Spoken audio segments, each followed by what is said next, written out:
We'll switch it on rapid question. Sorry.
Okay, if we may all take our seats, then we will start shortly.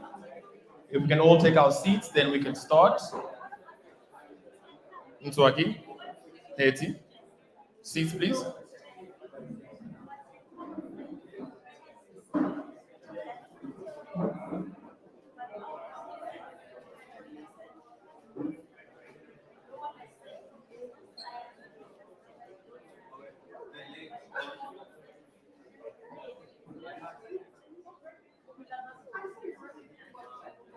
Okay, excellent. We are ready to start this program. And if I can have everybody's attention, please. Thank you. Okay, great. We're ready to start the program and to roll this out. Welcome everybody to the next segment of Monetize Your Business, which we are in partnership with FNB. And just for everybody having been here so early, let's pick up the energy and let's give ourselves all a round of applause. Let's go. Thank you. So I'm here. I'll be running proceedings today. I'm Papa Boachi, or as some of you know, like Tumelo, that I'm Papa Biz on social media. We're very glad to be here. We are going on a roadshow. We're going on a roadshow throughout the country with this Monetize Your Business as we go, and we look to impart, educate for all of us as entrepreneurs. Because as you all know, we are a very specific type of tribe. Sometimes as we're doing our businesses and our side hustles, it can be quite lonely. Can anybody relate by just a show of hands sometimes? Yeah, there we go. You guys know it. So good. So, I mean, we're glad to be here. And obviously, we've had two workshops beforehand. We were in Zakani and we're also in Alex. And now we're very privileged and very happy to be here as we continue this roadshow. Thank you so much to everybody who was able to assist us in getting the numbers to be able to be here and also for being here on time. So just before we start the program, just so that you guys are aware, I did relay earlier, there's coffee and tea in that corner over there that you're welcome to help yourself with. There's popcorn at the back. And then just outside on my left, there are the bathroom facilities that you're more than welcome to use whenever you are ready. At this stage, I'd like to welcome a representative from FNB just to be able to do the welcome. So we're going to be welcoming Morongwa Motimani on stage. Let me just give you a little bit of information of her.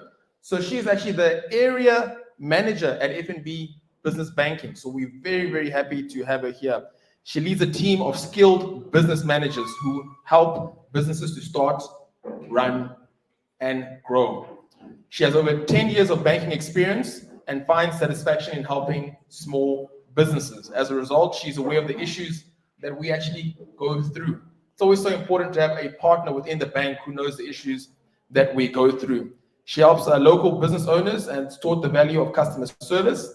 Apart from being a banker, she also loves hosting her family with her best dishes. The other thing that comes strong for her is public speaking, which we can all take note and we can learn from. So if you guys can just please give me a warm round of applause to welcome Morongwa on stage, please. There we go. There we go. Louder. Give her a bit more energy. Energy. That's what we like. Hey, lovely. Etsa ola. Dumelang maphelindaba a matle. Le kae? Ron. It's so unfortunate that I cannot do the plate. You know, I'll be doing that because I'm home and I'm happy to be here. All right. Thank you so much for coming to this workshop. We really appreciate. And my name is Morongwa Mutemani, and you're more than welcome to call me Momo Moth. Short and sweet. So I think you're asking yourself, why are we here? Why is the bank here? And you saw the topic, monetize your business, and maybe we were asking yourself, is the bank bringing money? We're not, but we're bringing help. So as FNB, we pride ourselves with our slogan, how can we help you? Because we believe help changes everything. And as you all are aware, guys, the bank has evolved. And since the bank has evolved, if you can see, there's a lot of turquoise here. We coming closer to the community that we serve, which is you, the entrepreneurs, because you play a very important role in our society. And we appreciate you. Thank you. In February, our CEO of FNB Business launched what we call a white paper. And in that white paper, the question was, how can we help your business from being better to best? You read the white paper and you had an ask. And one of the asks that you heard was, we just want to interact with you face to face. And you had some topics that you wanted us to speak to you about. And that is why, in partnership with Haiti, the entrepreneur, we bring you Monetize Your Business. As Papa already alluded, there are topics that these workshops are covering. And today we're talking about building your brand without breaking the bank, which will help you in running and growing your business. And through these workshops, we bring experts in the industry with the knowledge of how to do it that can help you to grow and run your business.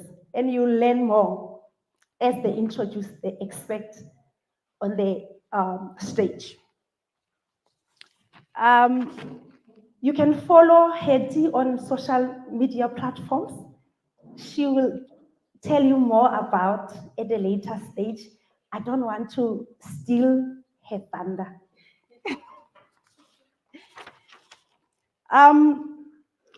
The reason why we bring experts into this workshop is we believe that when we help a small business, we help South Africa.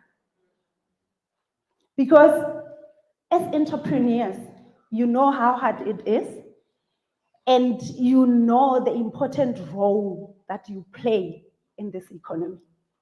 That is why we are here, because we want to partner with you. We want to have your back. We all know that FNB is a proud sponsor of rugby. And we started sponsoring rugby back in the days. And if you look at the logo, where you find the logo of FNB, it's at the back, guys. It's not in the front of the t-shirt. And the main reason for that is, as FNB, we've got their back. We started when the days were still dark.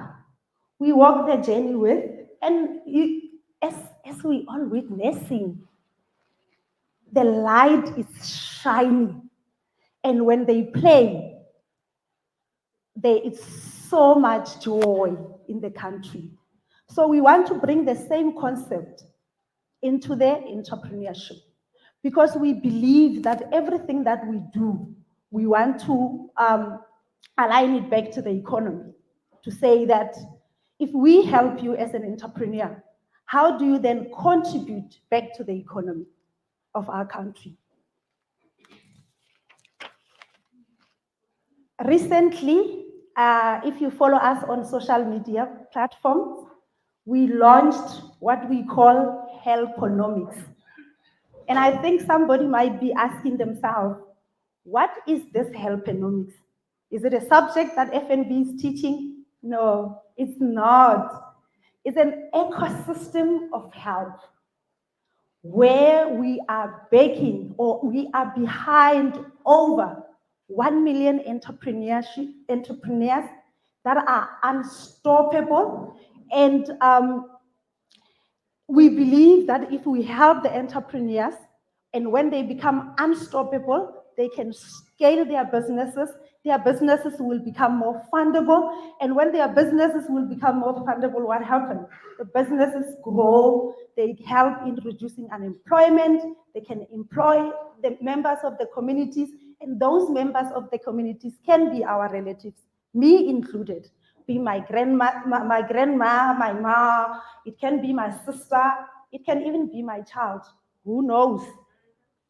Guys, don't underestimate the power that you have as the entrepreneur.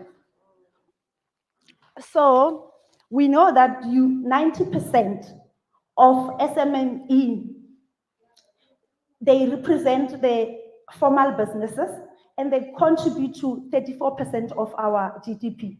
Massive numbers. So I just want you guys to reflect on yourself. Give yourself a pat on the shoulder. Guys, you need to celebrate yourself. Because as FNB, we celebrate you and we just want to see that energy from you, celebrating yourself. And please say to the person that is sitting next to you and say, "Re ono." Ya utoga off.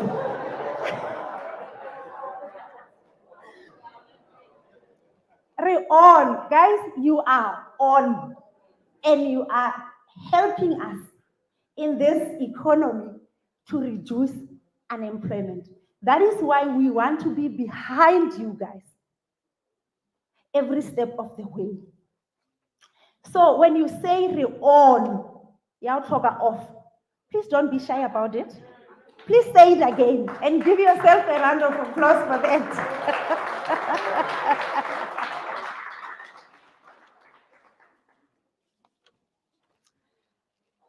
With that being said, guys, I'd like to thank you so much for trusting in us as FNB. And the reason why I say I want to thank you is as FNB, we had won some accolades and we wouldn't have done that if it was not you. So some of the accolades that we won was Best SME Bank, and you are the SME that helped us to be the better bank. So the strongest banking brand, and guys, if it was not because of you, we wouldn't have won these things. With that being said, colleagues, I've got FNB colleagues that are here with me. If you've got any banking related assistance that you want to ask, please feel free. You will see us with the t-shirts that are very nice and that resonate with entrepreneurship, because we are at Kasi, that is why we decided a little bit of a t-shirt, some deckies, so that we can, be flexible and have that energy when you talk to us. So please feel free to come to us and talk to us, ask anything that you want to ask. And in this session, I please ask you to please engage, interact, ask questions, so that when you leave this hall, you are better than the person that has entered this hall in the morning. Thank you.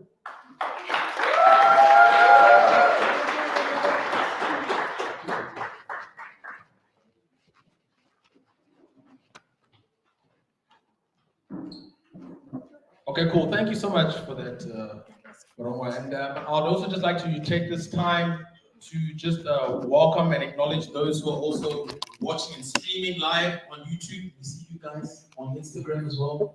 We see you. Okay, great.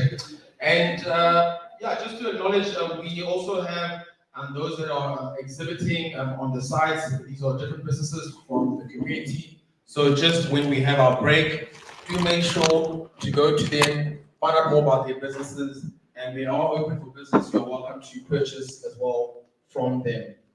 Okay, so the program for today, how it's going to be running is just after this, we now are going to have a session with a very special guest that we managed to come through, which will be a very foundational discussion around branding. And then thereafter, we will have a short break for networking. After that, we'll be coming back through for a masterclass session with Hetty. We'll have a break after that, and then we'll be having the pitching session. How many of you here applied to pitch? Can I see the show of hands? Can I see? I'm gonna have Okay. So now you guys understand when we said that we had received over 52 applications for pitching, and only 6 were selected. You will see that we were not.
Interact with other businesses and get to know what they are all about and stuff.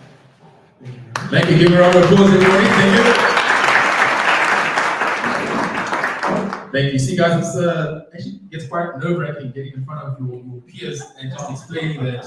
But he did that so eloquently. That's bloody brilliant. Okay. Next, I'd like to ask Hoitzeman if you can bring the mic over there, the side, please. Okay, cool.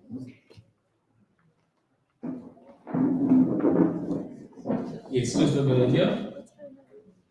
If you can just let us know your name, what your business is, and what you're looking to get from today's workshop, very briefly.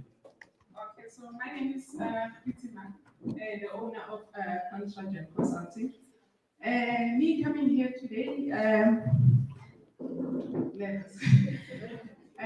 coming here today was to interact with other business partners, also to get more clientele, especially since my clients are more out of Atteridgeville. I was hoping to get clientele locally so that people can know that we do have a car dealership. Sorry for that, I do have a car dealership in buying, fixing cars and selling them.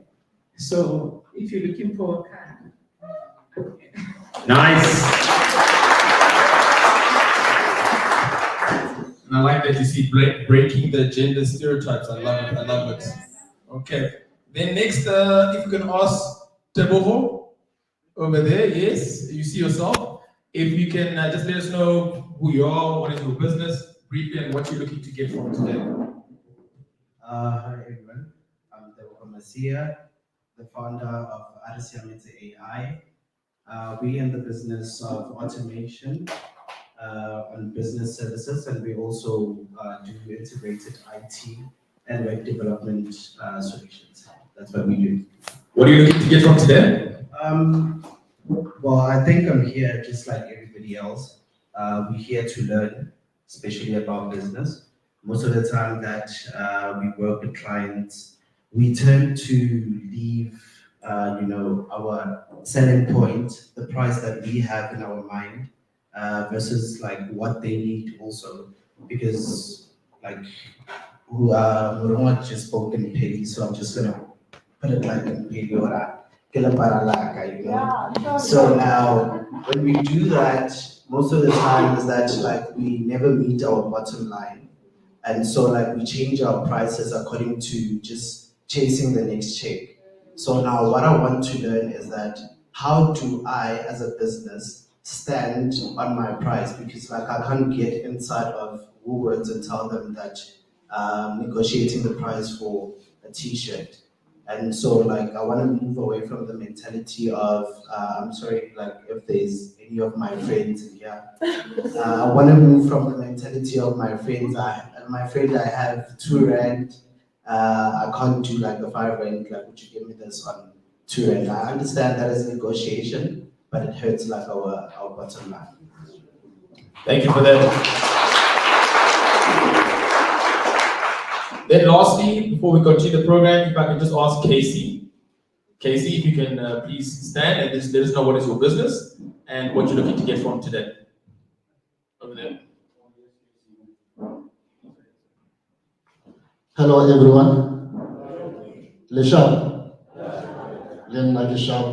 You know, I'm trying to, because it's unexpected. But otherwise, Kalbi Zogen Nakesi Mutua, the founder of Matsoko Holdings.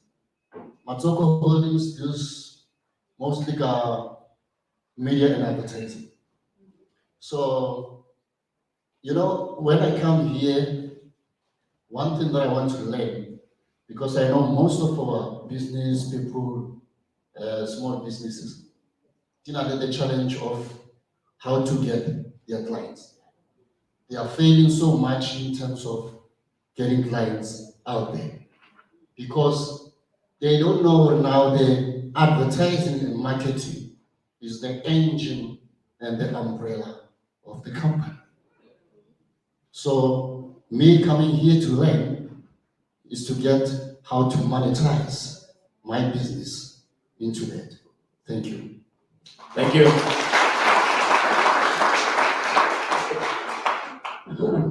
Now I'm glad that we now know what we are dealing with. And if you would have noticed, a lot of the names that I just called out, they were here at the very beginning, very early. So guys, thanks so much for having been here so early. And now we're able to continue the rest of the program. So today's program, the agenda that we are looking through, the theme for today is building your brand without breaking the bank.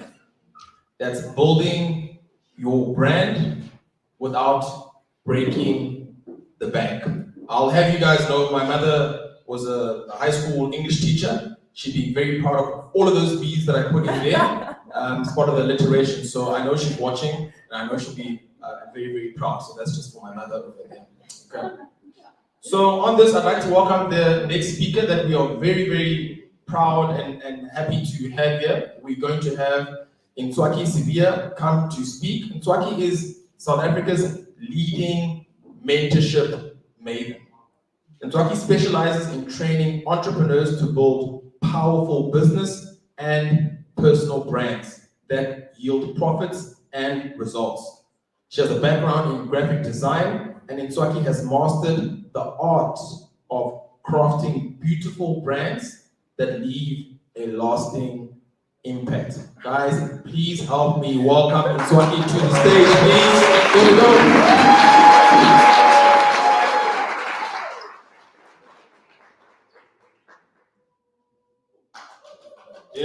Love it. Thank you, guys.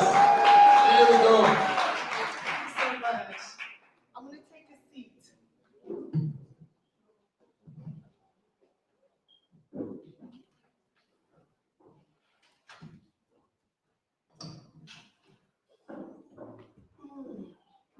Good morning, everybody. Good morning, ladies and gentlemen. How are you doing today?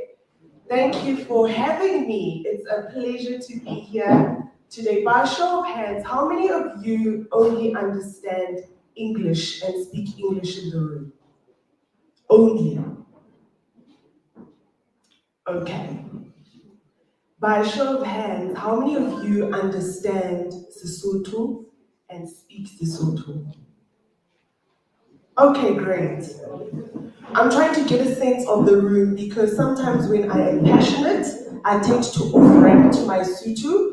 So I want to know who I'll be leaving behind should that happen, but I'll quickly find my way back. So at least I know now that I will not be leaving anyone behind should I speak Sotho or incorporate Sotho into this. All right.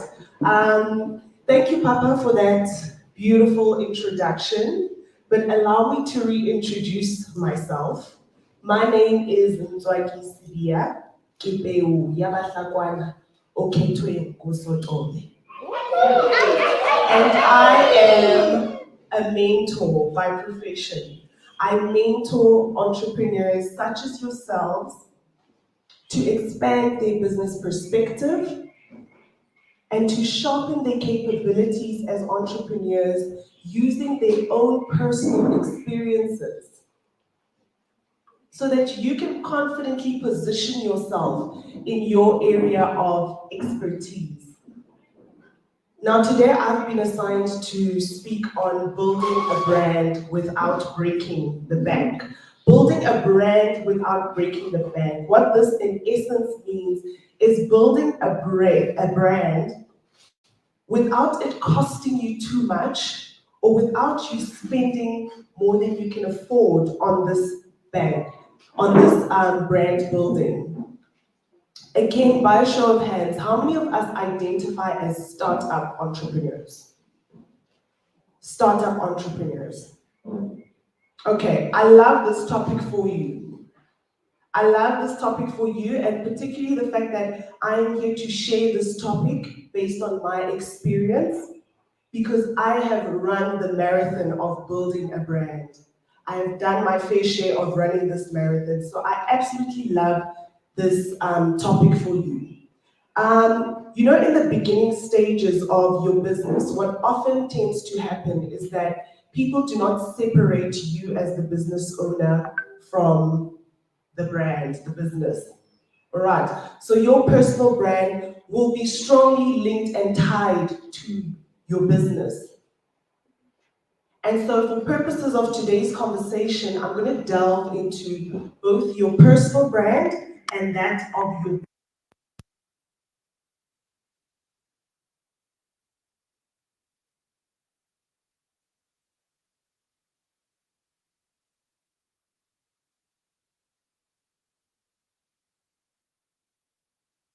room. Project your voice and give me a definition of what you would say a brand is. In fact, not just a personal brand, but a brand specifically. What is a brand? Anyone in the room? Let's engage, guys. Let's engage. I love to be interactive and engaging. Does this mean that you do not know what a brand is? Or we are not sure? But it's okay, even if you're not sure. Even if you're not sure, let me get a sense of understanding. Yes, Ndate. I believe the brand is the identity of Okay, so he believes that the brand is the identity of the company. Yes, ma'am. I believe that a brand is you, how you present yourself to the public. I love that. I love that. Yes, ma'am. I believe that a brand is something that makes you stand out from other businesses. What idea your business represents. Okay. Itself. I love that. All right. So not too far off. I'll just correct you there, Abutine. I'll correct you there, but that's the whole point, so that we learn, right? We're learning. I love what you just said there. I was Patricia. So a brand is not necessarily your logo, that identity you spoke about, all right? It's not necessarily your logo. Your brand is not your logo. Your brand is not a logo. Your brand is a collection of perceptions. It is a collection of perceptions in the minds of your consumers. Does that make sense? So brands are born out of experience. Brands are born out of experience and reflect a particular reputation that you have. Right. Now, I mentioned a few moments ago that when you are starting your business off, while your business and organization is a strong individual brand, you as the owner of the business are not an afterthought. We are all brands, each and every one of us in this room. You are all a brand, whether you're aware of it, whether you're conscious of it or not, you're a brand. Now let me give a practical example. How many of you can relate to this? In a family setup, where a family member refers to somebody else in the family, whether it's a cousin, a sibling, or you, and say, yo, smamang ubutswa. Ye ubutswa. Kapo smamang uhutezi. They are proactive. That is your brand in the context of your family. It is a collective perception that people have of you within the context of your family. And this is born out of the experience that they have of you. They didn't just wake up and say, "Smamang ubutswa," or you are lazy. It's been a build up. It means that's how you have constantly been showing up. And so that is your brand. Does that make sense? Yes. Now, your priority as a business owner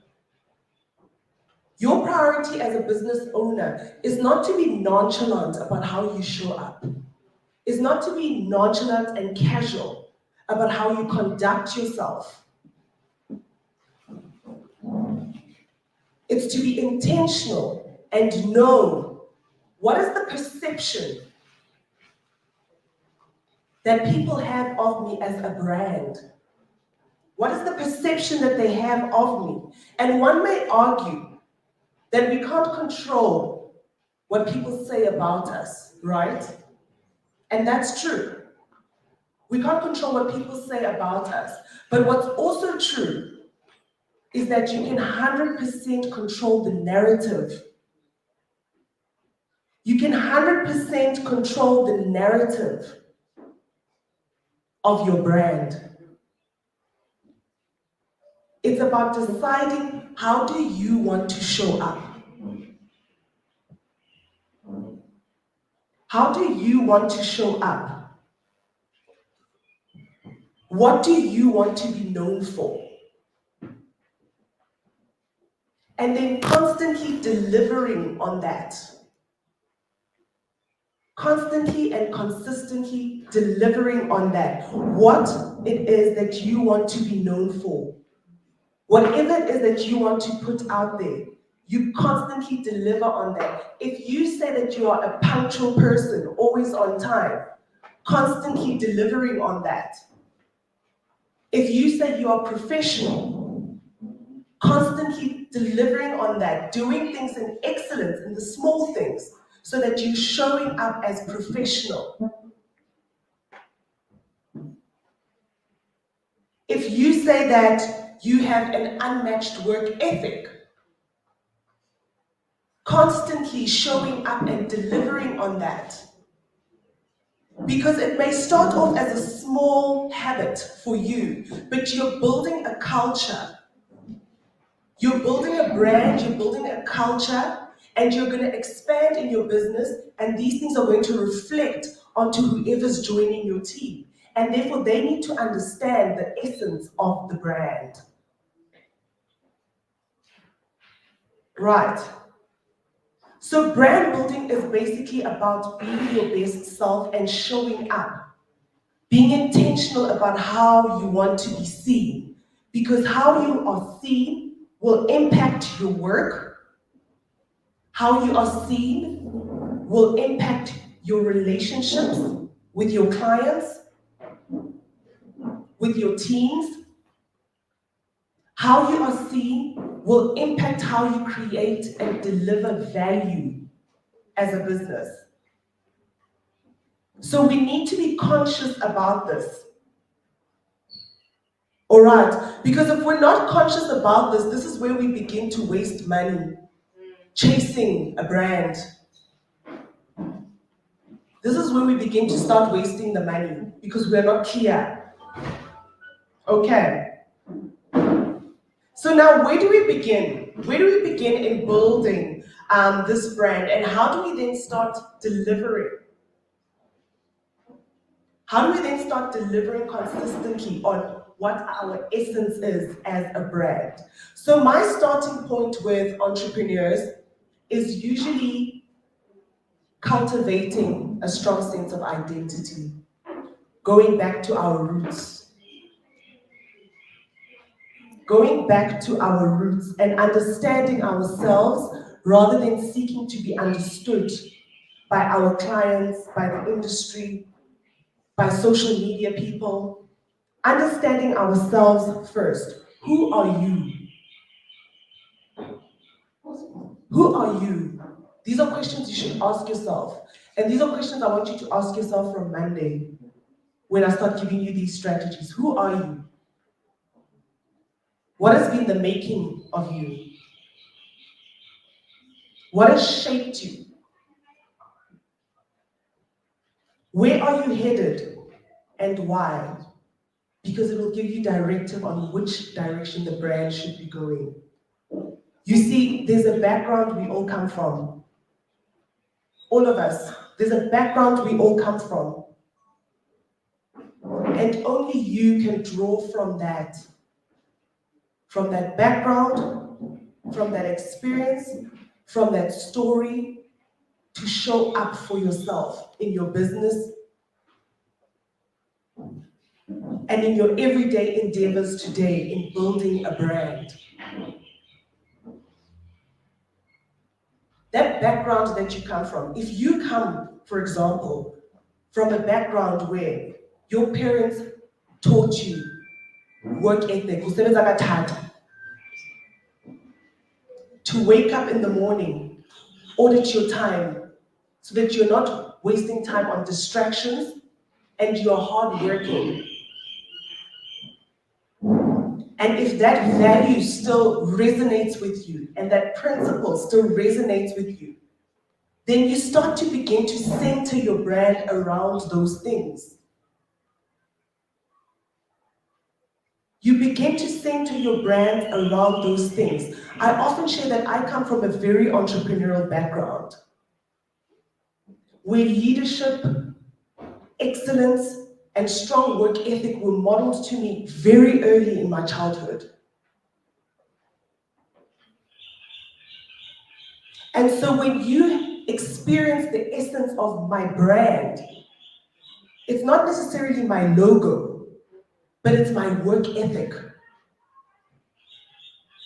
It's how I show up in excellence in the small things.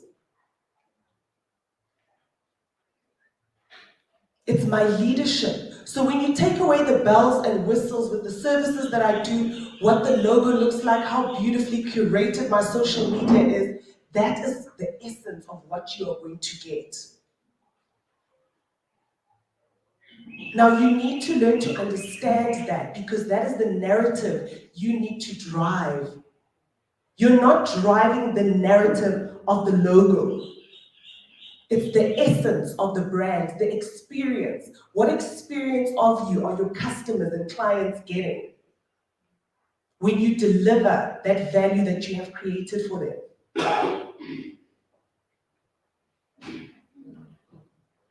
And you can't adopt this. You can't adopt this from your industry. What we often do in the beginning stages is we adopt brand stories from the internet. We adopt our core values from the internet, because you look at Nzwaki's profile and you're like, it looks like this is what's seemingly working. So let's say that I am also that person and this is what I value. And what then tends to happen, it becomes incongruent with who you are. And so when you're delivering, you cannot deliver the magic like Nzwaki does, because she is centered and rooted in a deep sense of identity. So what is your identity? Don't think your story doesn't matter. Your story absolutely matters, because there's a system of thinking and a philosophy that is shaped in you. And so you then translate that and infuse that into your business. And that is how you show up, how I am seen. Are you all with me? Is everyone with me? Yes. Are you understanding what I mean? You want to tell how old? All right. So, am I being personal? So, like I said, the values that you have, you know these. So let's not go out and pay people to write our brand stories. You're not supposed to pay someone to write your brand story and write a story that's going to sell or a story that sounds good. You need to know that story yourself, understand it yourself, so that when you go to somebody to help you beautifully put it out, they are refining it. They are not creating it for you.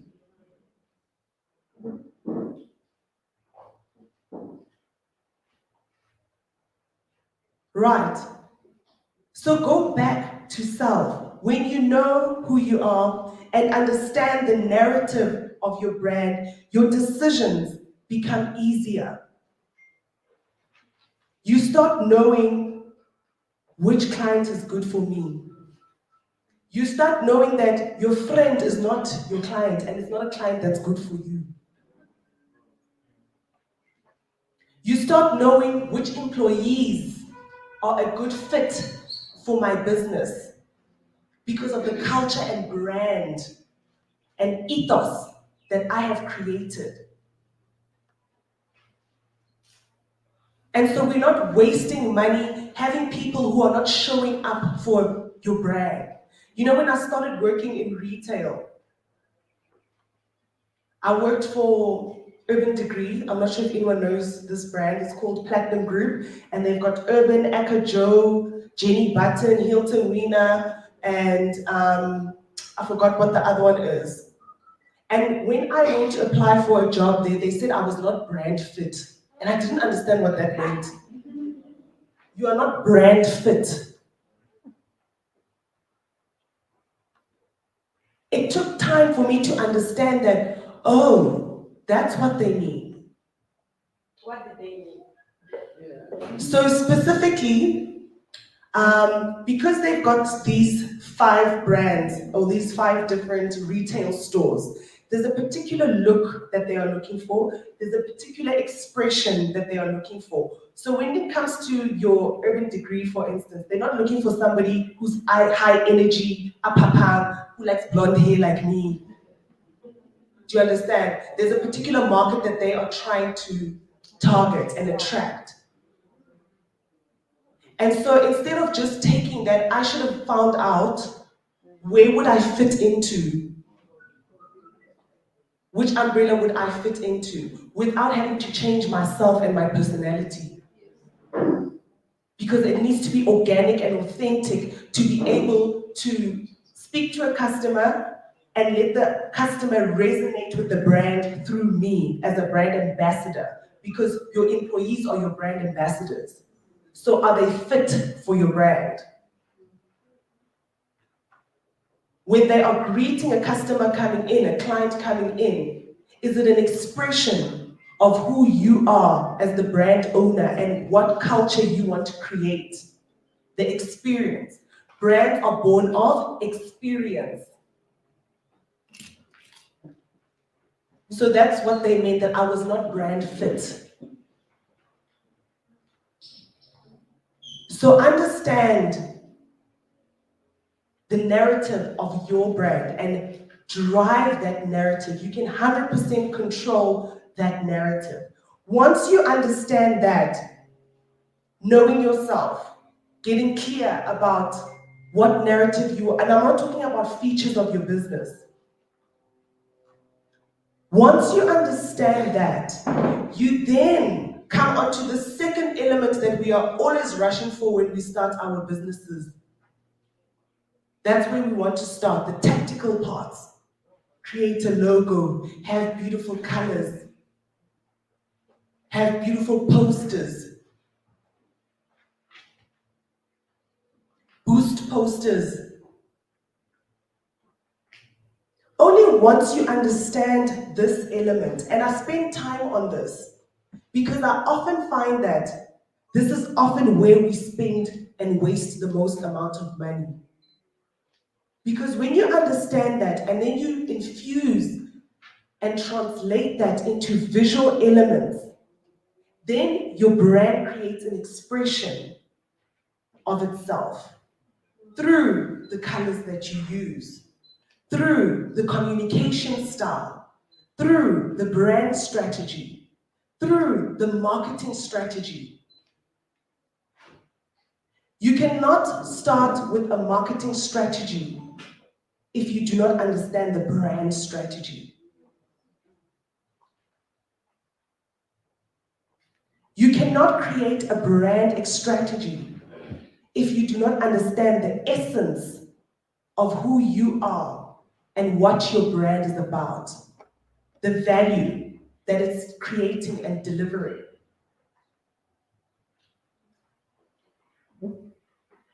So all of these things tie in with how we are spending our money, where we are expending our financial resources. You create a poster, you put it on Facebook, you boost it with no substance. And then you wonder, why am I not attracting my clients?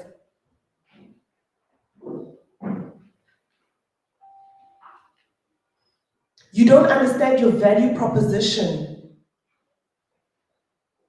And then you run to Ndademane, I think marketing and advertising is the engine.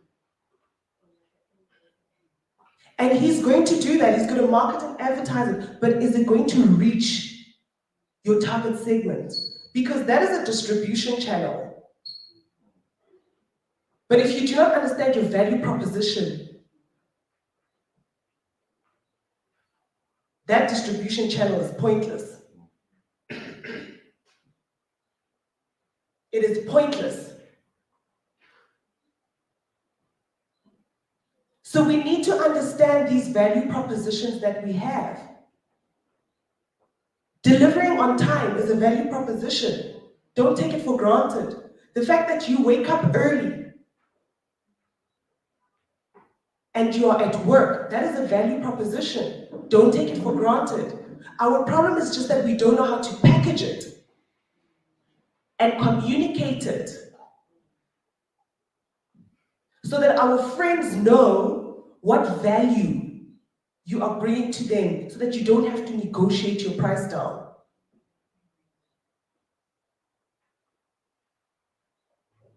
All right, so understanding this then allows us to then translate this to visual elements. When we are creating our logos, our marketing touch points, and expressing and creating an expression of the brand. Now there's various platforms and tools where we can create these marketing touch points, where we can create these logos. I had a session the other day with one of my mentees, and I gave her homework afterwards. And 3 weeks later, I didn't think it would take that long. So 3 weeks later, I reach out to her to want to find out, has she done and completed the homework? Now, one thing about me, I always want people to show up with excellence. Because as I say, excellence is in the small things. It's how you show up with me as a mentor that reflects how you're showing up with the clients out there. So if you're giving me homework, show up in excellence. Show up as if you'd be showing up for your clients. And 3 weeks later, I ask her, where's the homework? She says to me, no, she's waiting for the person who is designing the letterhead. You? Do you see where we're wasting money? She's waiting for the person who's designing her letterhead because I said she must show up in excellence. Rightfully so.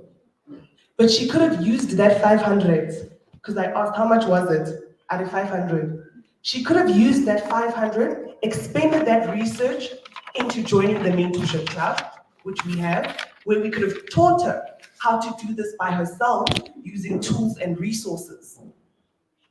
Or alternatively, she could have signed up for Canva Pro for 90 Rand a month. She gets exposed to all these pro templates and created herself, saving. So do you understand when you're not centered in something and you don't understand what your brand is about, you blow with the wind.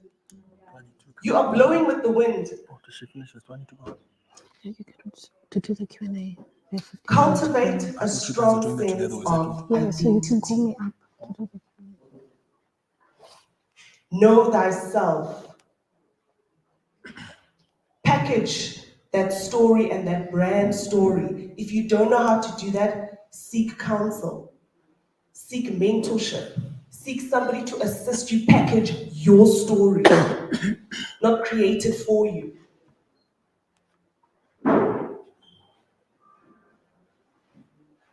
And then we translate that to how we are showing up, and that's in our communication, our emails, our marketing touch points. What is the experience that people have of us? Are we reliable? Is that the brand experience? Or does it take 3 weeks later for you to actually deliver on something you said you're going to deliver on?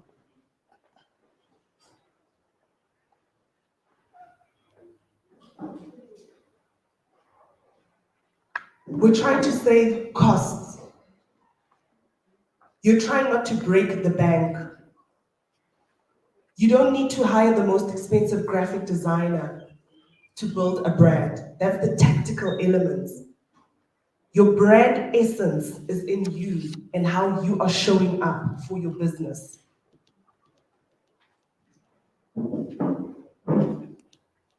And those things do not cost you anything. Those things do not cost you anything. How you show up, what you are rooted in. I'm looking at the time. I've been told that my time is almost up. I've been told my time is almost up. So basically, this is what I wanted to cover. Hetty is going to come in and have a masterclass. She will then build on anything else that I forgot to go into in this short space of time. Otherwise, we're also going to have a Q&A, I believe.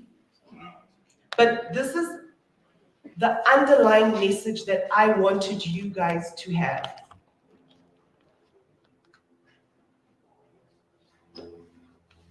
All right. I love this topic for you, and I want you to take time, go home and think about it, contemplate it. Contemplate it so that you can come up with the right brand strategies and then the right conversion strategies to get that brand out there, but for that brand to actually convert into monetary value for you, for your business to grow. All right, thank you so much.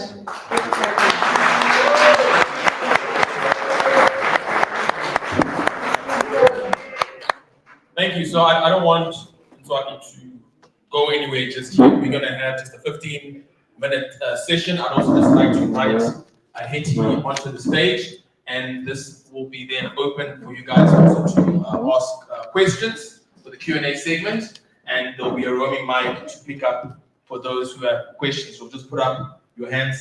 Guys, please don't be shy. This is our time. Okay, cool, great. Let's welcome Hetty onto the stage as well. Thank you.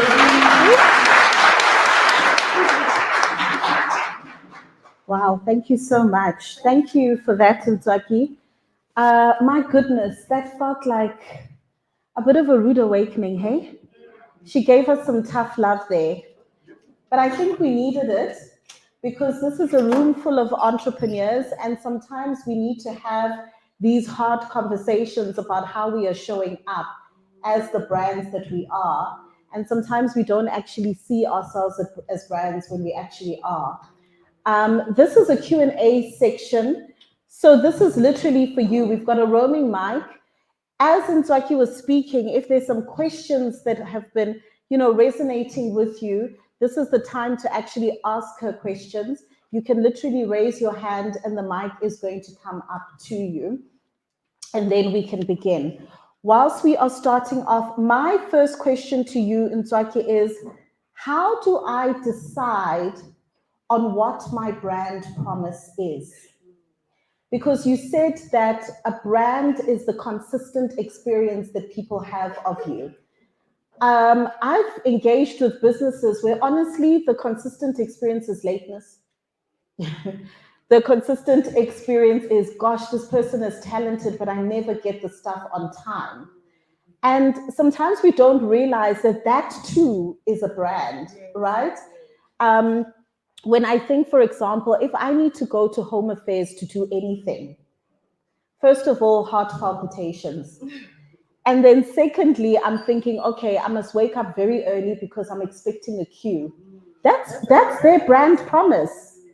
So we don't always realize that our people's experience of us can either be good or bad, but the consistency of that becomes your brand. How do we, as small businesses that are on the ground, really craft what our brand promise is and then commit to that? Thank you for that question, Hetty. Absolutely love it. I think that's where I highlighted the importance of being authentic and coming up with something that is organic to you. And starting from our roots, you know if you are not a punctual person. And so adopting that as a brand promise is setting yourself up for failure. Right. So you understand, you know what are the values and the core principles that are important to you. And then you begin to craft your brand promise around those things that you know that no matter what, wake me up at 3 in the morning, I will deliver on such a thing. So don't adopt brand promises based on what's popular in the industry, or what's popular amongst your peers, or what's popular amongst what you see on social media. So when I say my brand promise is proficiency, it is because I know it's something that I've cultivated in me and I've mastered for a number of years. So I will not fail at being proficient. So I don't say proficiency because it sounds good.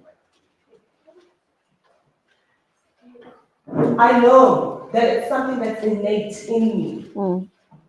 And hence I'm saying, let's unpack our identities as individuals. Let's unpack how we grew up, what has shaped you, what is important to you, what is your philosophy.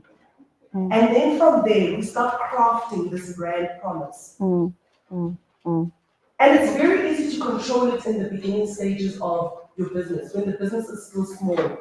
It's very easy to control and manage that brand promise. As the business gets bigger, right, you've got now a culture you've created, like I said, you've got employees, you've got people who are there either disappointing, like Home Affairs it's the people that are working there, you understand? Yeah. So, but while you can still control the narrative of what your brand promises, do not set yourself up for failure. Select something that you know, I am definitely going to be able to deliver on this. Great. Got a question on the floor. You can hold the mic. Thank you for this opportunity. My name is Naru Bolipo. Talking most of the Oh, there you are. most of the things you spoke about resonates with me, and that is my friend.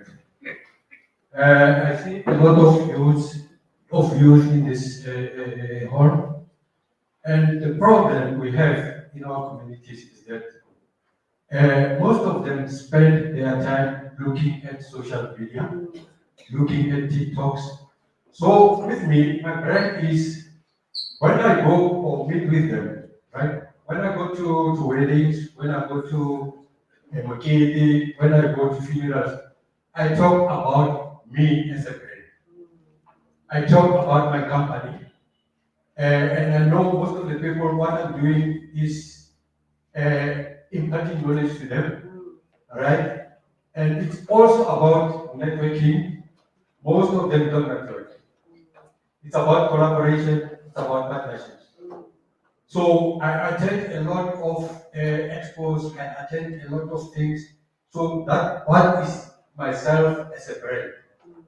That was a comment that I wanted to make. Thank you. Thank you, Dedekelebu. And I love that you mentioned what you do when you do go out to these communities. Because I also want to highlight that as much as you mentioned that most of growing as a brand is also about networking and collaborating.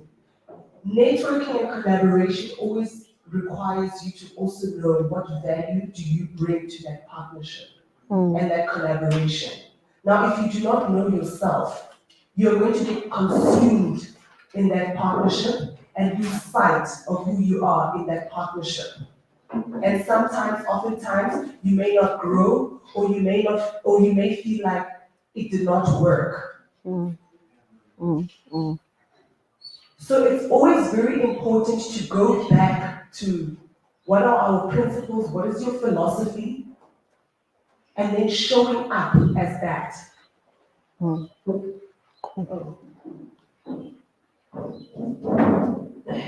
morning, everybody. Morning. My name is Sylvia. It's okay, I'd like to ask this question. Why is this the brand field saving for most of the businesses? It's because we are putting more information or less information. Because to my understanding, the brand must be your mouthpiece to your business. So I'd like to find out why is most brand are not saving.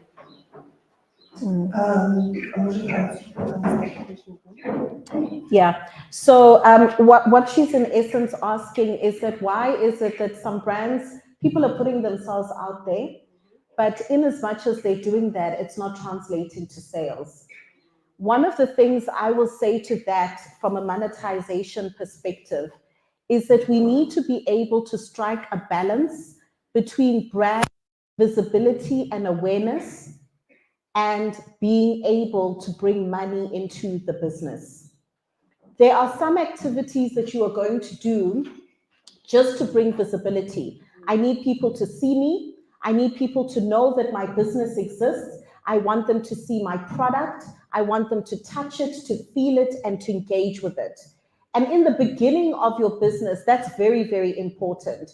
I need them to try some samples, because if they've tried the sample and they've loved the sample, then there's a strong possibility that they'll come back and buy the actual product. Now, the mistake that we make as entrepreneurs is that then we fail to create a balance between visibility and exposure. And remember, exposure is for cameras, guys. It doesn't pay the rent. All right? So visibility and exposure, and then generating and making sales. You have to become obsessed with selling as an entrepreneur. We literally have no excuse. This is the path that we have chosen to grow our businesses. You cannot say, I am too shy, I cannot sell. I'm selling from my booth, nobody wants to buy. Oh, I'm in Atteridgeville at the corner of Mulambo Street, therefore there are no customers. Then you move to another corner, and then another corner, until you find the right corner. So often at times, the reason why the money is not coming in is that you've focused on visibility. You've done the market, you've advertised wherever it's good, we know you exist, but you haven't yet learned the art of selling. How do I position my business in a way that motivates people to take money out of their pocket and give it to me? And sometimes there are things we need to do.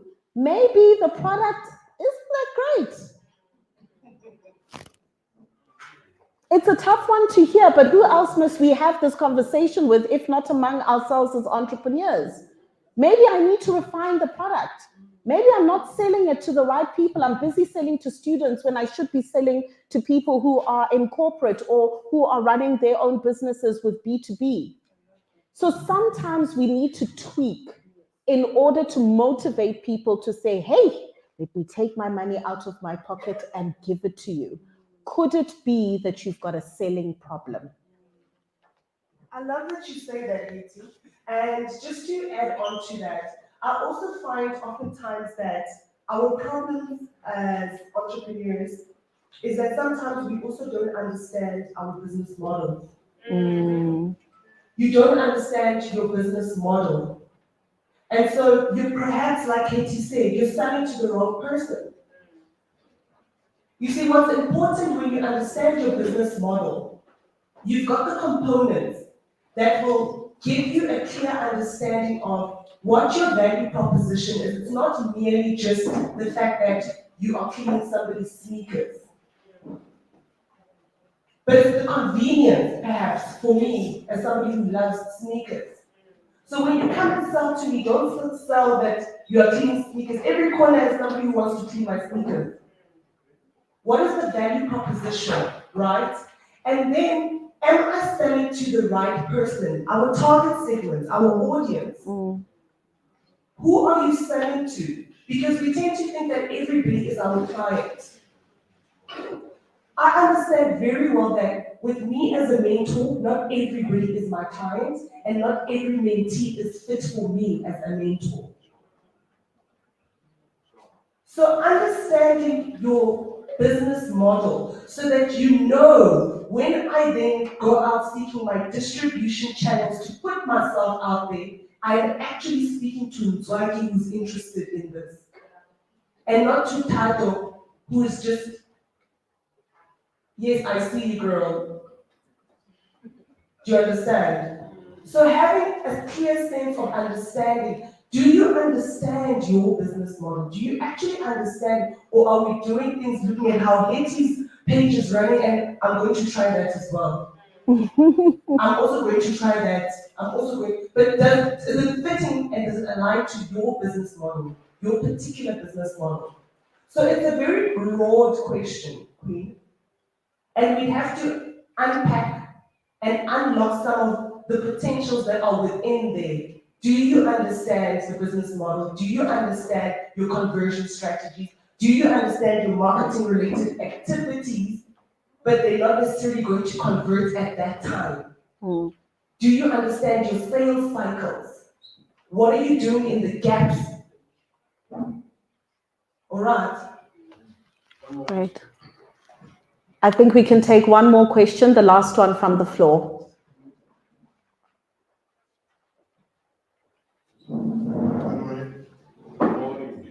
For you, I'd like to ask, how do you go about building a business model that goes fitting with your business? Because most people just copy and paste.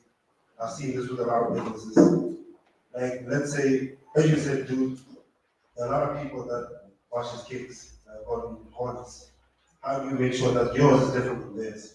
Like in terms of your business, I'm not sure if making sense, but as a business person, I'm sure you can make sense of what I'm saying. Hey, there was a challenge at the end there. Right.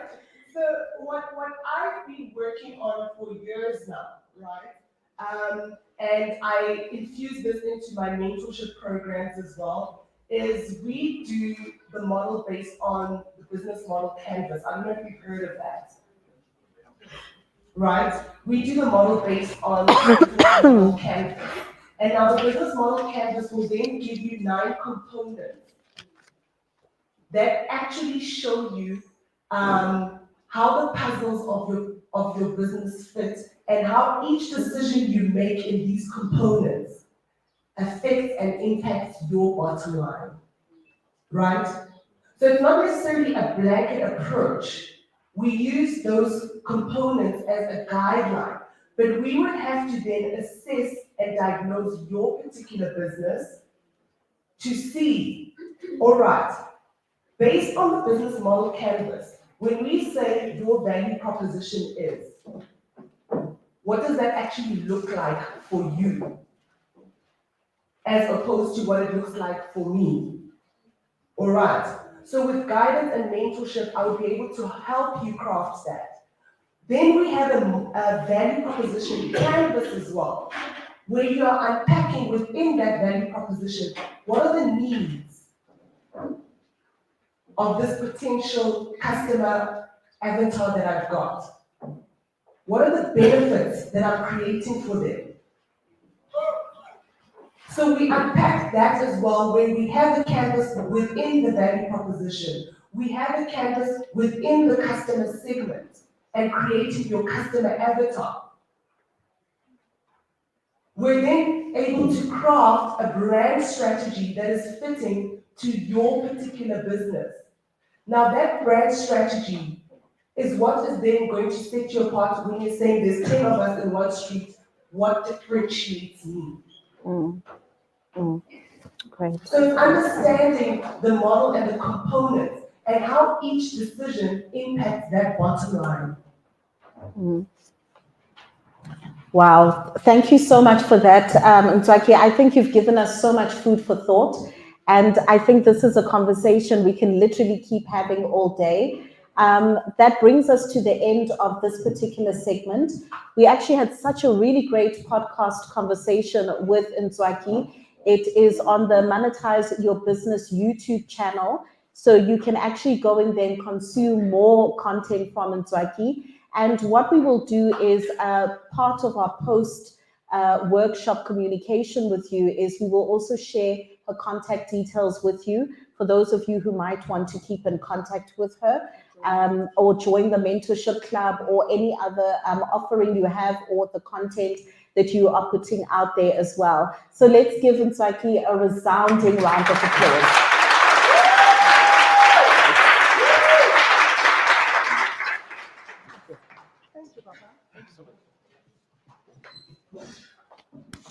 Very good.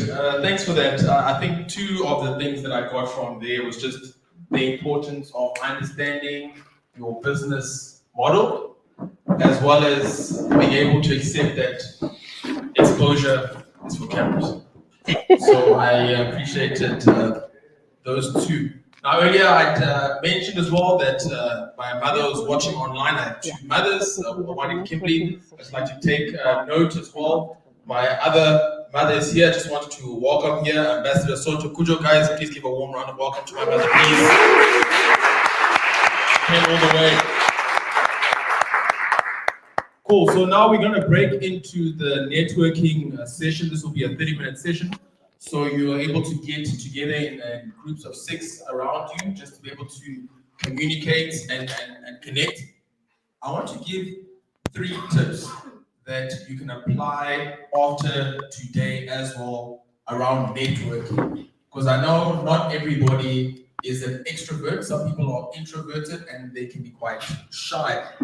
I recall when Hetty and I were actually building our first business, which is a retail business, we were struggling to get into other malls as we had our retail clothing store around African print clothing. We had 2 stores at one point. And somebody within our network connected us to the CEO of the holding company, and they had access to so many different malls around the country. After that one meeting, within 6 months, we actually had another 5 stores. And that's where I got to really understand that your network becomes your net worth. So these are the 3 lessons I want to give you around networking you can utilize at any point in time. You need to actually just focus on 3 steps. Step number 1, when you meet somebody. Step number 1 is ask questions. Okay, step number 1 is as you engage, you just ask questions. Okay. Then step number 2 is find a connection. Okay. As you're asking questions, there'll be some place that you find a connection. That's step number 2. Then the last step, just go in that direction. Where you find a connection, go in that direction. It leads to a very seamless way to connect with another person, another human being. And when you focus on those 3 steps, internally you'll also see that you don't end up giving off that energy that, oh, I just want this from you, I want something. Nobody likes that, guys. Nobody likes that. So it's 3 steps. Step number 1, just ask questions. Step number 2, find a connection. And step number 3, go in that direction. Thank you. Cool, we're gonna break for 30 minutes. I just wanna ask those who are going to be pitching, you know who you are, just during this 30-minute session, just make sure to find the Nigel over here, the guys that are with the production team. They've got some questions that they want to ask of you as well. So we're going to break for 30 minutes. As I relayed, the bathrooms are on my left over here, the coffee and teas, that section over there. And please also make time to connect with the F&B banking team that are already over here. Thank you. It's time for a break.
No, trust me,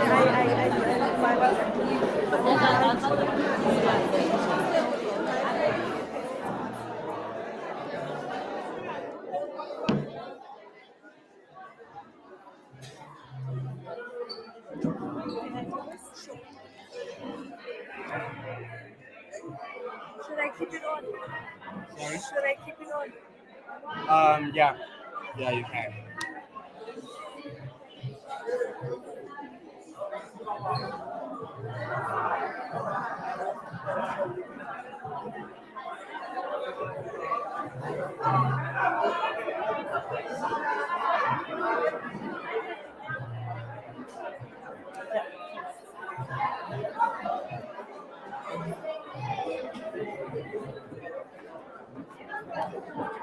also volunteers to call people from outside.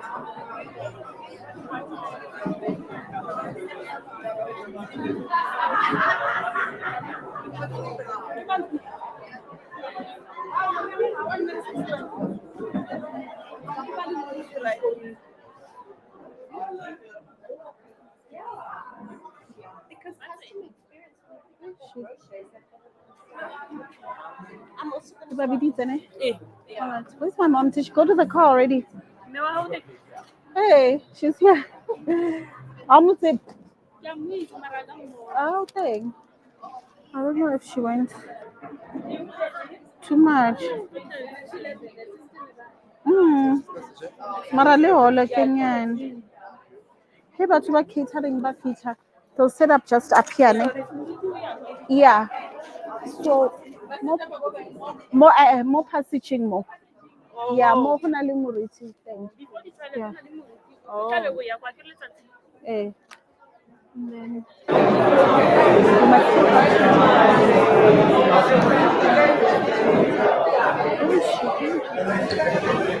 gonna stop now.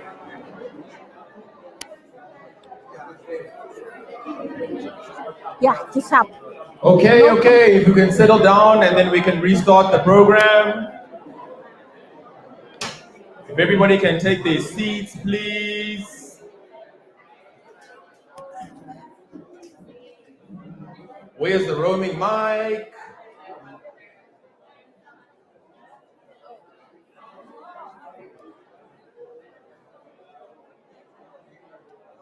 If we can begin to wrap up at the exhibition stands, please.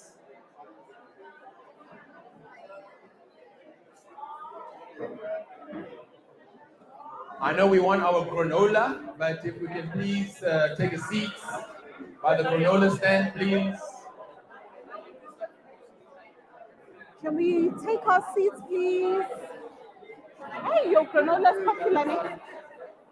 If we can take our seats.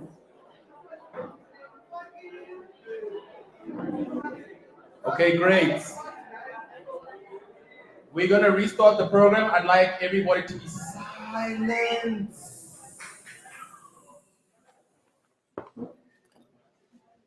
Thank you. Where's the roaming mic? Okay, great. Thank you for engaging in that quick networking session. I just want to test out one or two things quickly before we restart the program. If we can bring the mic over here to, I believe it's Patricia. Okay. Patricia, please stand up. Let us know what business you're in and two other business owners that you met during this networking session. No pressure. Hi everyone, good day. My name is Patricia Talana.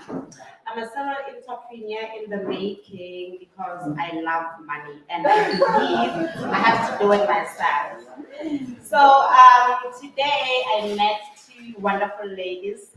Sis Lindy here, she's been sitting next to me, she's very nice. She's in her, I guess it's.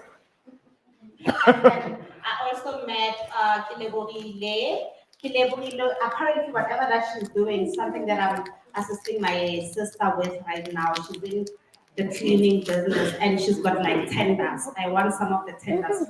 Yes. Let me Thank you. All right. Okay, then I also spoke earlier to Cabello. Cabello, where are you? Put up your hand. Don't be shy now. It went to the bottom. Ah, sneaky, sneaky, sneaky. Lies and deceit. Lebo, where are you? With the earrings, there we go. Lebo, thank you. Please let us know who you are, what your business is, and two people that you met today in this networking session. All right, my name is Leboham Mulokwane and I'm into earrings and flowers. And I do have stock, by the way, ne? 10 clients before I go home, you must buy. Guys, 25 bucks, it cannot be difficult. Anyway, I met Ultimate Mureki. They're into quality shoes. You can check out their Instagram page, Ultimate Mureki. And also Forward Movement. They're into quality leather bags. Every girl needs a bag, right? Woo! Yeah. Forward Movement. They've got your bag. Shoes. Guys, we have a whole wardrobe. Like when you walk out of here, who sells clothes here? Let's find out. There's one. She sells clothes, so we must connect with her. Earrings, clothes, bags, shoes. Here we go. Thank you. Love it, love it, love it. Cool. Last but not least, I met Tiseto earlier. Tiseto, where you please put up your hand? There we go, Tiseto over here. Please let us know what business you do and two other business owners that you met today. Greetings everybody, my name is Tiseto. I'm well known as Mr. Money on the street. I'm running eatery in Atteridgeville called Mr. Money Eatery. It sells handcrafted, 100% pure Betty burgers. It's the first establishment in Atteridgeville to make handcrafted burgers. It's been started in 2020, so it's been 4 years now going on. And we have actually held over a couple of events every now and then. And I met two people in this community. One is Tumelo, he runs a sneaker clinic whereby we're confabulating about the art of collaborations. And I met beer buddies and we actually have a chat with them and exchange some ideas on how we can run together and everything. And thank you so much. Thank you. Okay, cool, guys. So then we can go into the next segment. What I'd like to let you guys just quickly on, I heard some of the questions earlier during the break. One of the questions picked up my ears. Somebody was asking how to get funding, and there were some other questions on a banking perspective. The F&B team are there. You can please engage them around those type of questions. They've come all the way here for you, for those type of questions, to be able to set you up. If that's what you're looking to do, please make sure to engage with them while we are all here in the workshop, but not in this segment. Okay. The next segment we're going to enter into is the masterclass session. Yes. So now I'm going to welcome Hetty onto the stage, and I'll just let you know a little bit about my wife. Is Hetty, for those of you who are aware, South Africa's #1 monetization expert. She's a TEDx speaker, Mail and Guardian top 200 young South Africans, and the #1 business that came out of Vusi Tembakwayo's My Growth Fund. Please give a warm round of applause to Hetty, the entrepreneur, please. Thank you. Lovely. Thank you so much. Guys, are you enjoying yourselves? Yes. Is it a good workshop? Yes. Okay, great. I'm so happy to hear that. Okay, so this particular segment, we're actually going to do a practical implementation masterclass, all right? So what this means is you want to take out your notebook, your pens, your notes app. If you want to take a video of this section, please feel free to do so. This is your time and our time together. We're going to have a roaming mic throughout this segment. If I talk about something and something moves your spirit and you want to ask a question, immediately raise your hand. Let's talk about it. Let's go backwards and forwards. All right. Are you ready to monetize? Yes. Turn to your neighbor and say, I'm ready to monetize my business. That's right. She's a monetizer. Great stuff. I think Coach Ntswaki did a very good job of This is what's left, explaining eh? to us what a This is what's left. brand is. And then All right? So the brand is the perception that people have about ourselves or our business. And this perception comes from our consistent action. Whether that action is good or bad, that represents our brand. All right. So I think that she's given us very good context. Now I want us to talk about what can you practically do without spending any money as an entrepreneur on the ground to build visibility around your brand and also to monetize. In the beginning, somebody asked, what is monetization? Monetization is any activity that you engage in that is able to generate you money. All right. So let's use a very simple example, social media. Some of you are on social media to follow Abola Sizwe. Some of you are in social media to look at memes.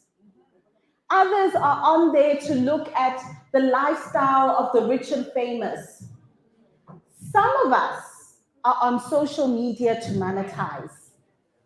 So we are all on the same platform. We are all using the same amount of data, but one section is laughing and the other one is laughing all the way to the bank.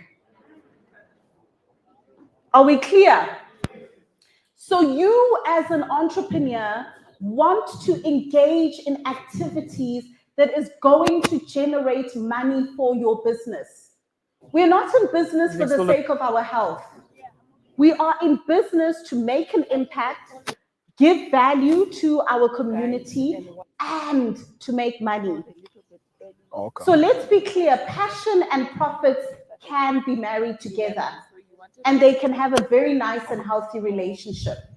It does not mean that simply because you are passionate about something, that is now the hill that you must die on. All right. So I'm going to share with you 6 strategies today that you can literally use the minute. In fact, before you walk out of the hall, I literally want to see you using some of these strategies. The first thing that we have in our arsenal as small businesses is the power of storytelling. The power of storytelling. Every single one of you has got a story to tell. You started your business in the back room of the house. You started your business that was inspired by your grandmother. You started your fashion line because you couldn't find any clothes that represented you. Every single one of us has a story. Your story has the ability to set you aside from everybody else. But we're not telling our story. You need to find a compelling way to be able to tell your story so that it brings eyeballs to you. The beautiful thing about having a story is that nobody can take it from you. Nobody can steal it from you. It's yours. It's yours. So we need to be able to leverage the power of storytelling to grow our businesses and our brands. That is one of the biggest advantages that we have as small businesses over big business. Big business has got budgets, they've got marketing teams, they've got contingents of people. They don't have a story. They can't tell you about how they've been running their businesses here within the streets of Atteridgeville and how they are part of the community and how the community has poured into them to be able to build the business. They don't have that story. It would be completely inauthentic. But guess who does? You. You have a story. And you know what's interesting? If you tell your story to as many people as possible, and you tell your stories enough times, people are going to wake up and listen to you. opportunities begin to come your way. I've seen people get radio interviews because they've shared their story. Every single one of us has a story. Take a moment just to sit down and say, what is my story? What is my story behind why I am selling granola? What is my story behind why I am selling candles? Because the moment you have a story to tell, you are no longer just selling candles anymore. You're now selling a message. And that is what people are going to buy into. Am I making sense? So I want you to begin to start thinking about your story. Now, once you have gotten your story, don't sit on it and make it the world's best kept secret. Only you and your neighbor know about your story. You now have a responsibility to share it, to share your story. Where do you share your story? You share it in rooms like this. So many of you, the mic has gone round, you've asked a question. Hi, I just want to ask this. None of you have stood up and say, hi, my name is Hetty. I'm actually selling beard oil. And the reason I do that is because I noticed that my partner, his beard was struggling and it was breathing through the wound. So I had to now create a product to help him. You share your story before you ask the question. Now who do you become? Oh, the beard oil girl, let me go and talk to her. That's sharing your story. Sometimes we are waiting for grand opportunities to be able to share our story. Introduce yourself. When you talk to other people, tell them your story. Often at times, people forget other people's names, but they don't forget your story. So even when they save you your number in their phone, they're going to say Hetty beard oil because it reminds them of your story. The other way you want to share your story is on social media. It is no longer enough to say, guys, t-shirt on sale from size small to XL, $290, come and buy. That doesn't work anymore. But if you are telling us a story about why you are selling those t-shirts, about where the inspiration came from, about what you are doing with the proceeds of those t-shirts, all of a sudden you're no longer selling t-shirts, you're selling a cause. And we become interested in that. So I really want you to start thinking, what is my story that I have to tell and share with others? And guys, let us be clear about something. Your story does not always have to be a story from rags to riches. It does not always have to be, I was born in a tree. If that's your story, then fair enough, let it be. But whatever your story is, trust that it is authentic enough and it is okay enough for you. And the right people will follow you. I love money. I love being able to make money from business. It excites me when I help somebody to be able to make sales. Does it make me a bad person? No, of course not. The people who are also interested in making money through business will be drawn to me. And those who aren't, and that's also okay. So trust that when you put your story out there, the right people are going to be drawn to you. Don't add colorful embellishments. You are literally okay as you are. But you must learn to tell your story in a manner that is compelling and that is memorable. Some of us have wonderful products, but we're boring. And so you don't have the memorability factor. Think about what is the best way that I can tell my story so that people remember me. And when people remember me, they end up liking me. And when they like me, they trust me. And when they trust me, they buy from me. All right. I'm going to pick on some of you because I want to hear from you how you are going to start telling your story after this workshop. So if we can get the roaming mic, all right? I want the roaming mic to come here to this table by Makhomo Klomo. I'm going to give you just a second to give it some thought. And when the mic comes to you, I want you to stand up, stomach in, chest out, and tell us the story behind the brand that you are selling today that is going to make us want to feel as though before I leave here today, I need to speak to Macron. Before you do that, I'm just giving you a minute. Let it marinate within your spirit and the depths of your esophagus. All right. So one of the ways that you also want to leverage your story is to find other evangelists of your story. Maybe, for example, you are in skincare, and the reason you developed your skincare range is because you had blemishes and acne.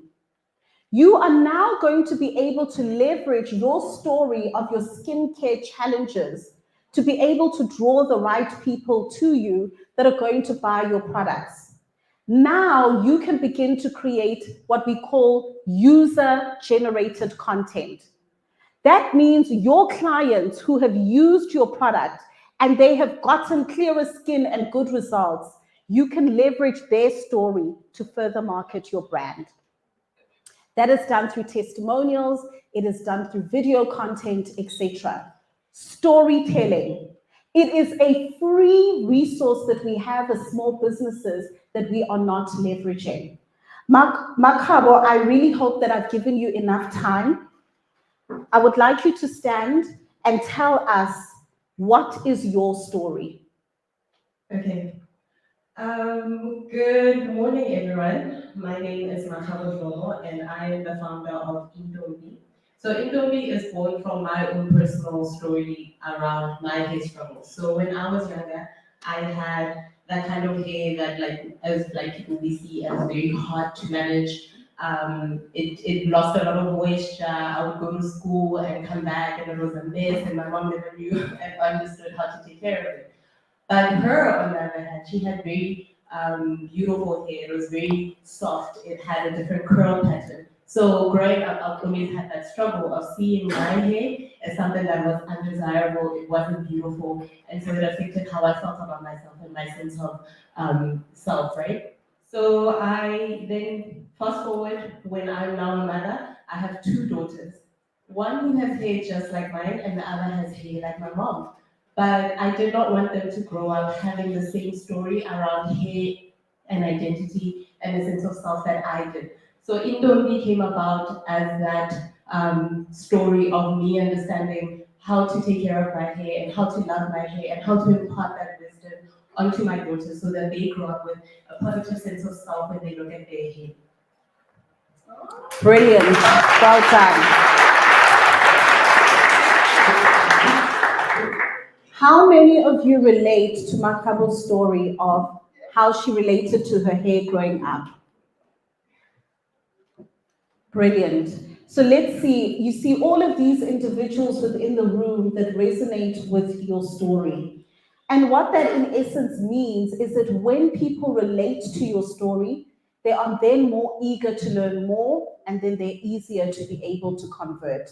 That is so much more compelling than saying, hey guys, I'm selling hair food. Because she could have done that. She could have said, I'm selling hair food. She could have said, it's organic, it's natural. How many times have we heard that? But this is your first time hearing her story. And that's because nobody else has it. That is something that we have that is unique. Point number 2, collaboration and partnerships. Collaboration and partnerships. If there is one thing that you need to know, it is that competition is out and collaboration is in. Competition is out and collaboration is in. Sometimes we are so obsessed and focused with what our competitor is doing that we actually fail to see what we can do, because our attention is focused in the wrong area. As small businesses, we need to become obsessed with collaborating and partnering with other people, because we know that there is power in numbers. There are some resources that you have that somebody else does not have, and vice versa. And by coming together, we are able to double our resources. I once spoke to a lady and she was saying to me, "Yo, Hetty, I'm getting this order." She does baking. "I'm getting this order and I don't know what to do because I don't have capacity to actually meet this order, but I really, really need this deal." So I said to her, "But where is your database of other bakers?" She didn't even think about it because in her mind, other bakers are her competition. They're not her colleagues. So I said to her, "Do you want a slice of the full cake or nothing at all? Because you can get those other bakers to come in, they can assist you with the order, you give them their portion, and here you have been paid." So stop looking at other businesses as competition and start looking at them as your colleagues. In corporate, people have colleagues, departments liaise with each other, they collaborate with each other in order to get projects done. We may not have those corporate structures, but we can create it for ourselves. If you're a graphic designer, you should have a database of other graphic designers that you can be able to fall back on so that you do not turn business away. Collaboration is so, so important, particularly when you do not have a budget for growing your brand. In spaces like this where there are events, etc., I would always raise my hand, especially I remember when I was trying to grow my speaking career. I would often raise my hand and say, "Hey, I see you're running this event. Please, can I come and speak? I'm happy to speak for free." Why? I was putting myself out there. I was putting my knowledge out there. I understood that if I delivered a good job, my next booking would come from the audience. So when you are going to an event or a workshop or a conference or a summit, think about what you could potentially offer as value to the organizers so that you can be able to grow and scale your brand whilst they also benefit as well. Please remember that collaborations and partnerships is always a two-way street. The minute it's a one-way street, it is no longer a collaboration. You bring something to the table, they bring something to the table too. There's so many events, I'll just say, "Hey, are you having goodie bags?" "Yes." "Can I please drop samples of my products inside?" Because I want people to see it, feel it, touch it. There's so many things that you are able to do, but it is very, very important that we raise our hands up. Nobody is going to just come and say, "Hey, I see you doing a great job, come along." They're not. Remember, if people do not know that we exist, we need to put ourselves in front of them. They're not going to fall on our windscreen. They're not. They're definitely not going to fall onto our lap whilst we're sitting in our sitting room watching Muvango. So we have to look for them. Am I making sense? Partnerships and collaborations. One of the things I literally do, sit down and write down what are the different lists of events. I go onto CompuTicket, I go onto Ticket Pro, I go onto Quicket. Look at the different events. Where can I add value? How can I contact them and ask, can I exhibit? Can I speak? Can I do something? Because now I have entered into their radar. And once you've entered into their radar, you are now building a relationship with them. So this is something that is very, very important. Leverage other people's platforms to find marketing opportunities. In the midst of your networking today, I don't know how many business cards you've given out. I don't know how many of you have shared your WhatsApp QR code. How many of you use the WhatsApp QR code? How many of you know what it is? Let's be honest, it's okay, it's a safe space. So within WhatsApp, you can go to the settings and there's a barcode in there. You literally show it to the person in front of you, they open their camera, and when they scan that barcode, your number automatically gets saved onto their phone. Why do you want to do that? Business cards are becoming redundant. The handbags that we carry are the place where business cards go to die. One day when you're cleaning out your handbag, you find all of these business cards at the bottom. You don't even remember who they are, where you met them, What did they say, Gonje? Where does it go? From the handbag to the bin.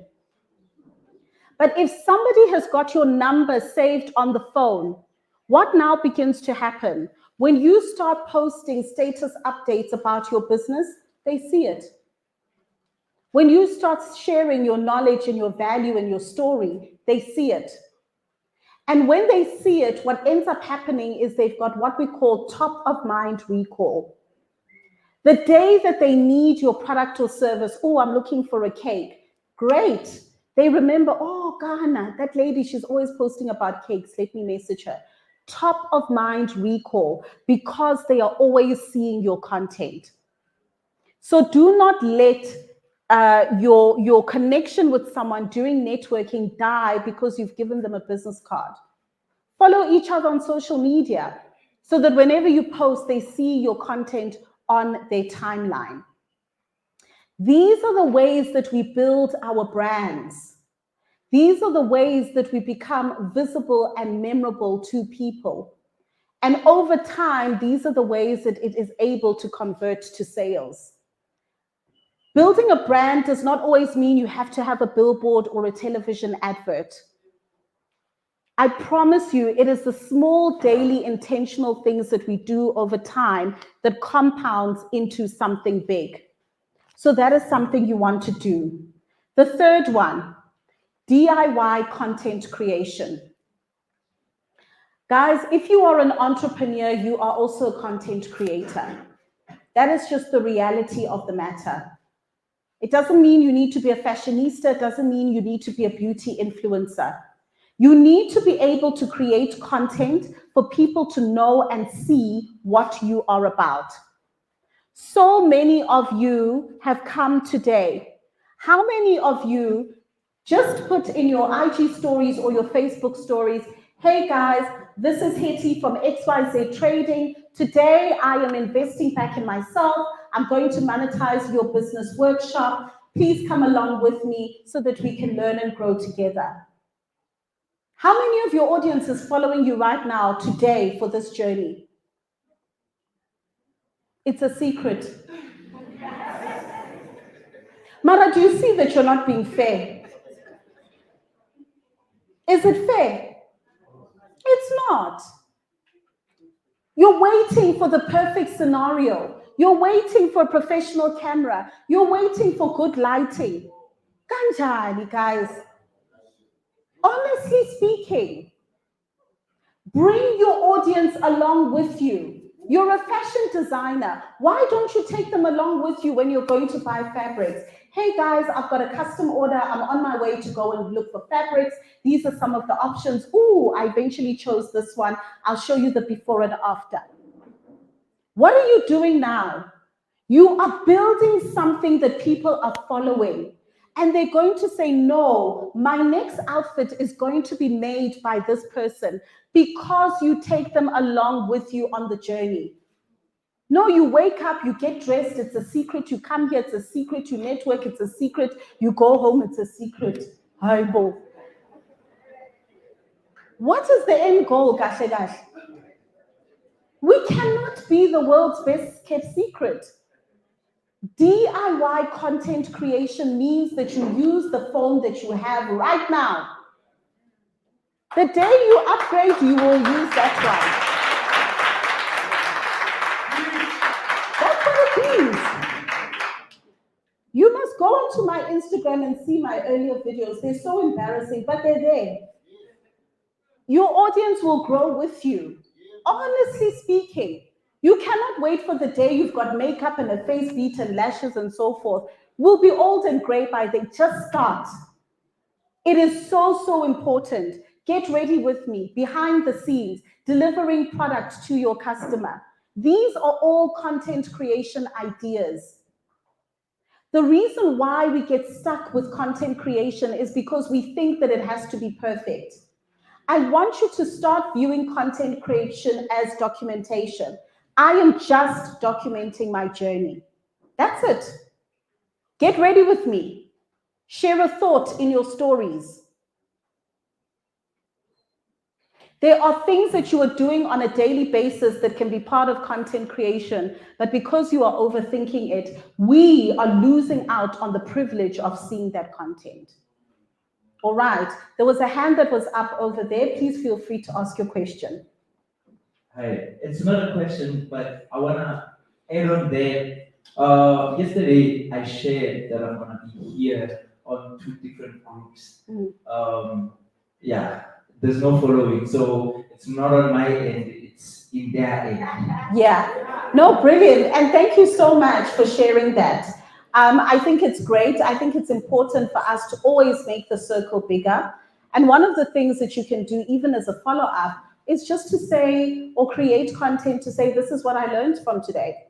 This is what I got out of it. And just share with your audience. That's really something that you can definitely be able to do. Content creation does not have to be something that is this fancy thing. That is why TikTok is doing so well. Have you noticed what about TikTok? They don't care. They'll show up in their gown. But they are themselves.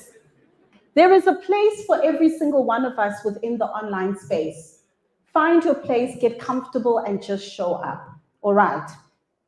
So let's talk a little bit about how we do our DIY content creation. I want the mic to go to Tembani Mia. I saw you are here, you are selling candles.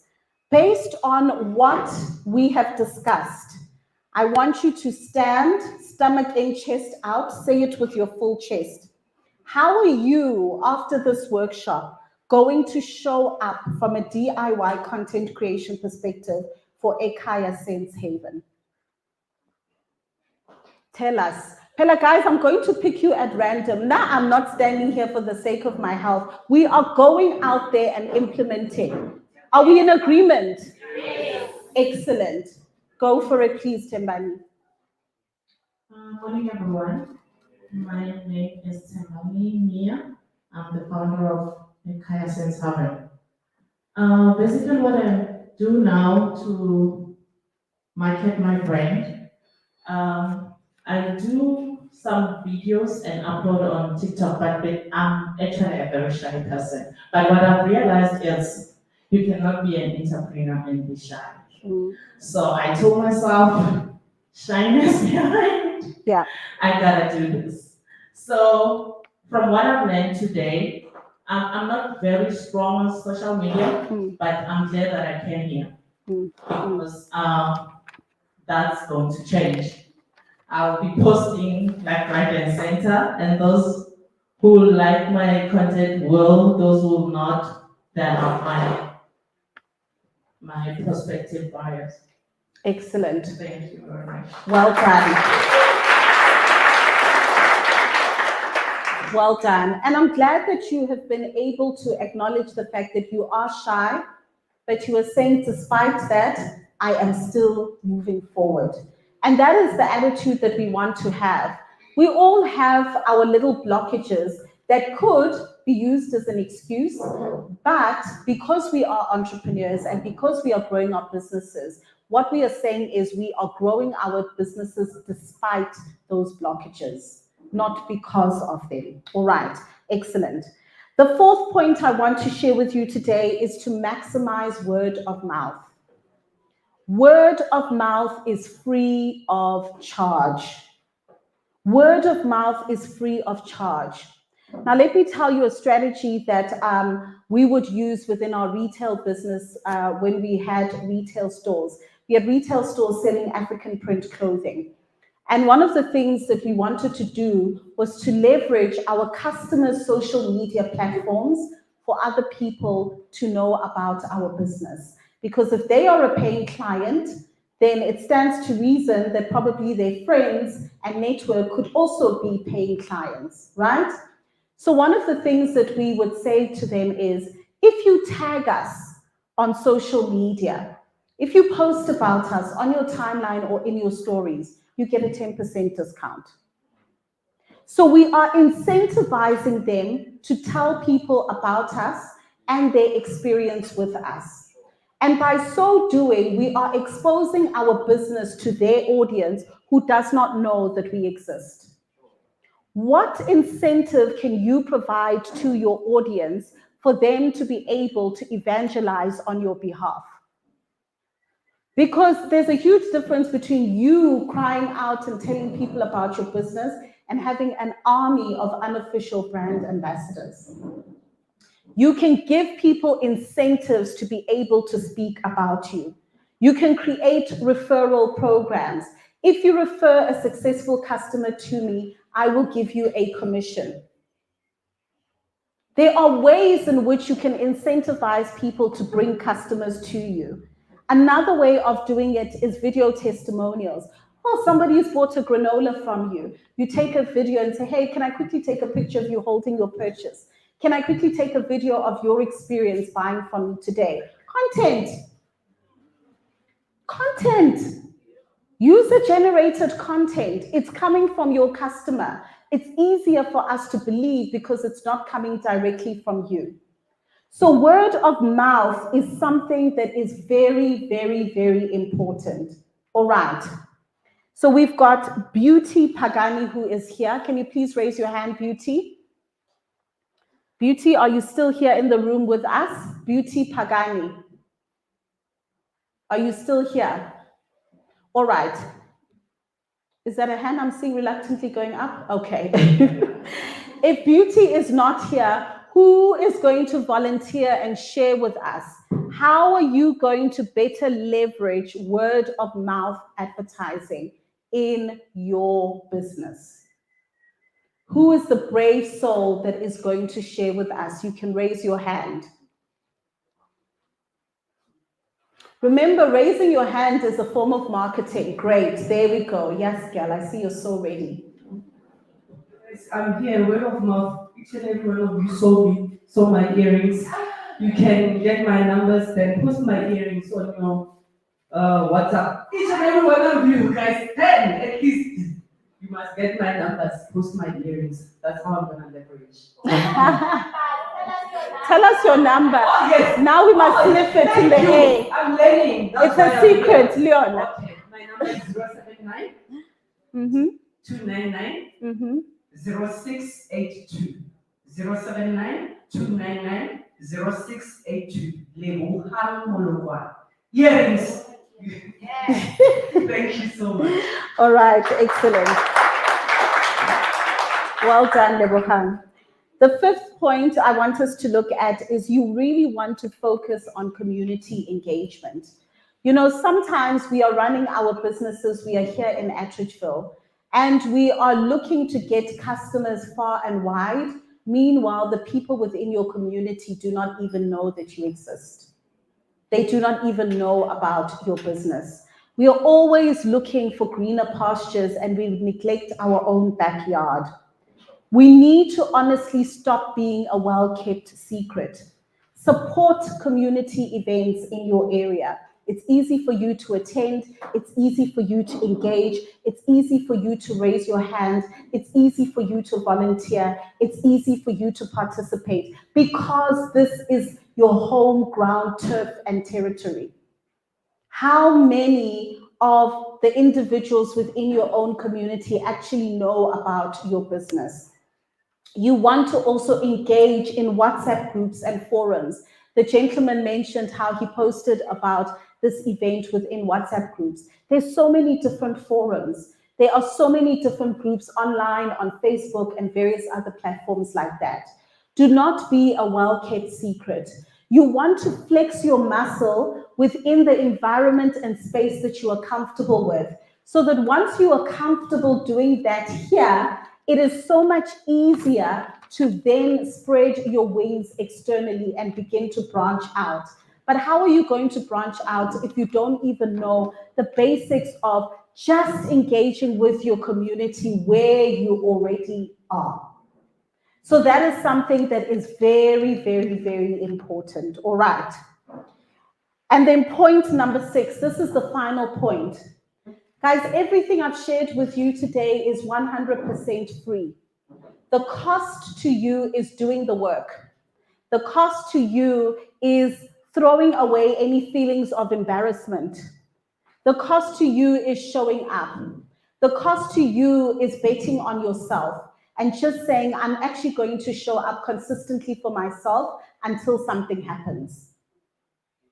The sixth and final point is you want to leverage your already existing customers. Leverage your already existing customers. Your next customer is your already existing customer. They've already proven to you that they like your product or your service. They've already proven to you that they like you. They've already proven to you that they've got buying power. Some of us, we will buy from you, we never hear from you again. No follow-up.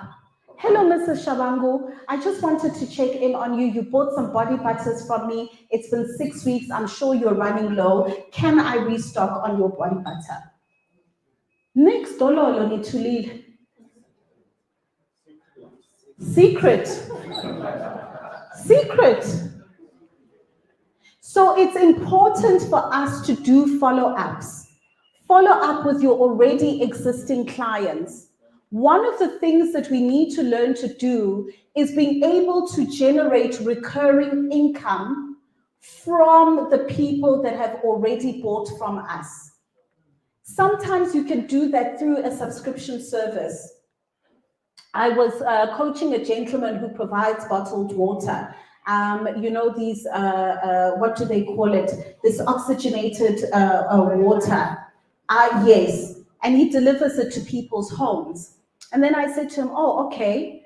And then how do you get your next order from them? No, when they reach out to me and order again, I get my next order. I said, okay, great.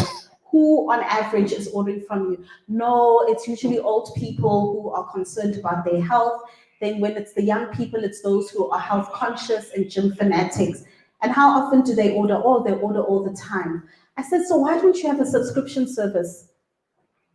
Why can't they have a debit order that runs off their account every month and when you just go and deliver the water? Why must they remember you every month? Uba anyway. That they must remember you over all their other bills and problems in life. They must remember you. Why don't you make it easy for them? Have a subscription service so that you can then deliver, you know, the last Saturday of every month, I'm going to go drop off the water. Where are we leaving money on the table from our already existing customers? I'm not even talking about getting new ones. What we already have, are we mining it? Are we digging deeper? Or we are constantly searching for wider, wider, wider, and not going deeper? So if you've got a product or a service that people will need to use over and over again, find a way that you can plug your clients into a system that they can then be able to get it on automation. If it is a product or a service that doesn't lend itself to automation, set up a system for yourself to follow up and check in on your clients. Hi there, you came in for a massage. I hope that your body is nicely relaxed and you really got great benefit from it. I'm going to check up on you in 3 weeks' time. That's when the benefits of the massage start to wear off, and then we can book your next one. Boom. In 3 weeks, they're not shocked that you're contacting them because you told them you're going to contact them. Sometimes we want to support you again, but Sikotliwe, we've forgotten about you. That's the honest truth. Remind us. Remind us that you exist. At the end of the day, as entrepreneurs, the visibility of our brand and the conversion of our brand to sales is 100% our responsibility. And there are many things that we can do to be able to increase that visibility. I hope I've put a little bit of a firecracker under your bum. I hope that you are feeling excited. Let me end off with a secret. Now, this is a real secret. This is a real secret. The secret to monetization is that you must implement strategic action. You must implement strategic action. Monetization is the result of action. You do not make money in your business from inaction. That means you have to wake up, you have to do something. And when you do something enough times enough, the result of the action is monetization. So now that we understand the secret of monetization, are you ready to monetize? Yes. I can't hear you. Are you ready to monetize? Yes. Atteridgeville, we will come back again, and I'm going to follow up with you. And I'm going to want to hear how you have implemented all of the strategies we've talked about today. All right. Okay, let me take, we're running late on time. Let me take 1 or 2 questions. I see 2 hands that are up. I'm so sorry. Sometimes you must just ask for forgiveness and not permission, ne? All right. My name is Nelson Chopper, a pensioner by profession, a former business banker. Wow. My brand is birthdays. Yes. What made me stand up is your last appointment, your last point of yes. liberating existence. When I was a banker, yes. I knew my customers' birthdays. Yes. Now, when you are in your customer space, the customer will never forget you. Yes. Like now, if I had to take your number into my cell phone, I'll ask you for a birthday. And so that I maintain that communication. Come your birthday, I'll give you a call or maybe send you a message. I love that. Once you are in your customer space, your customer will never forget you and always appreciate you. That is so true. Thank you so much. Brilliant, brilliant. Thank you so much, Nelson. That's a very, very valuable nugget that you shared. We're going to take the last question that is just over here, the lady in white in the front, and then we'll take it from there. Dumelang Sanibonani once again. My name is Patricia. Hetty, thank you so much for this opportunity today. And Hetty talking about leveraging on your audience and everything.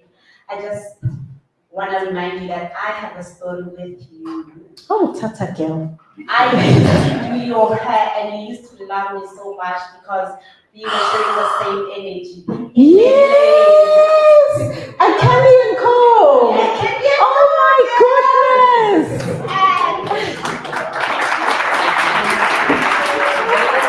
Oh my goodness!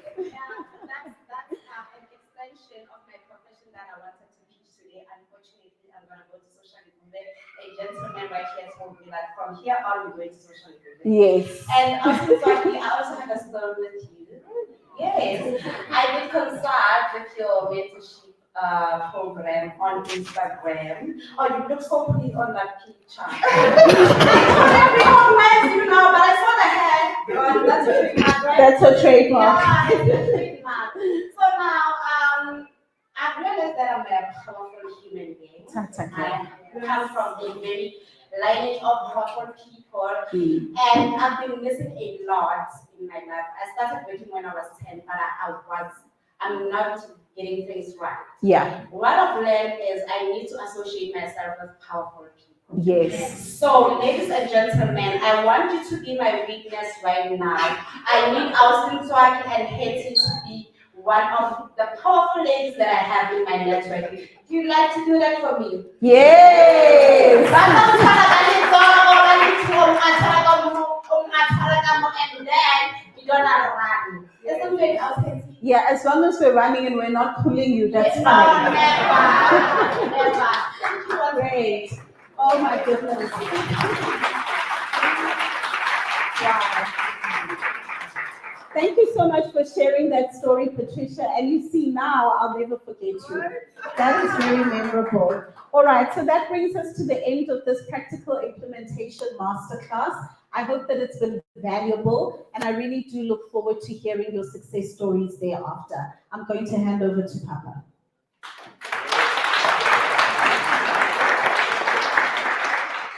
Cool. Thank you, guys. Let's give a proper round of applause for that. How was that?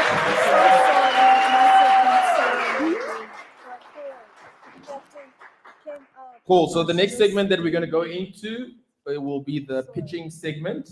And I just want to call the following people to please come and sit this side. The chairs have been laid out for you. Tabiso Mhlongo, are you here, Tabiso? Tabiso, okay, cool. You can go through there. Then Tiron Moleko, you here? Okay, then you can just go there as well. And then Kulani Chauke. Kulani, are you here? Oh, okay, yes, you can please come to the front, thank you. Then Chabudi Ndwambi, you here? Okay, you can please come to the front. Teboho Masia. Teboho Masia? Are you here? Oh, there, okay, cool, great. Then Lerato Tebo. Lerato, are you here? Okay, cool. Thank you. While they just mic up, there was a few things that I picked up there from Haiti and her talk. One of the big lessons that we are all guilty of is at times we want to keep our business a secret. And that is something from today, we're going to all work together to stop that going forward. It's actually quite interesting because when Haiti was talking, it actually took me back to times when we look out to put ourselves in front of other people regarding our previous business, which was around retail clothing. I remember we were at a Forbes Africa event. We had been gifted the tickets by a friend because there were 3,500 Rand each at the time, and we were gifted those. And there was all of these important people there at this Forbes Africa event, and they asked the crowd for a question. And I remember I nudged Hitty because that's how this relationship works. I just nudged her. And then she went onto the stage and she got there and she asked a question and she spoke boldly and proclaimed in front of everybody, I own the fastest growing retail chain for African clothing in South Africa. And my question is, everybody knew exactly who we were after that. So we do put into practice exactly the things that we teach. Cool, great. Is the microphone ready? Okay, cool. So guys, so what we've been doing here is the guys who are going to be pitching, we actually gave them a bunch of questions beforehand. They are nervous, so we're going to ask that you keep the energy high and that you encourage them. They have 2 minutes each. It's going to be their elevator pitch. And what they need to answer is what all of us need to learn to answer. Often people ask us what our business is. And we go on a long story. Nobody's got time for that. Nobody's got time for that. They've got 2 minutes, and what they're going to relay is who they are. What is their business? What is their unique selling point? How does their business make money? How can we reach them? There's a bunch of questions that they went out to go and practice and prepare for all of you. So when they come here, they're going to be nervous. I want you guys to encourage them and take notes. We all need to learn this skill. Okay. So the first person we're going to welcome to the stage is Tabiso. Tabiso, you ready? Yeah. Guys, please welcome to the stage, Tabiso Mhlongo. Nice. I love it. Let me do this so you know what's going to happen. And let me take this quick.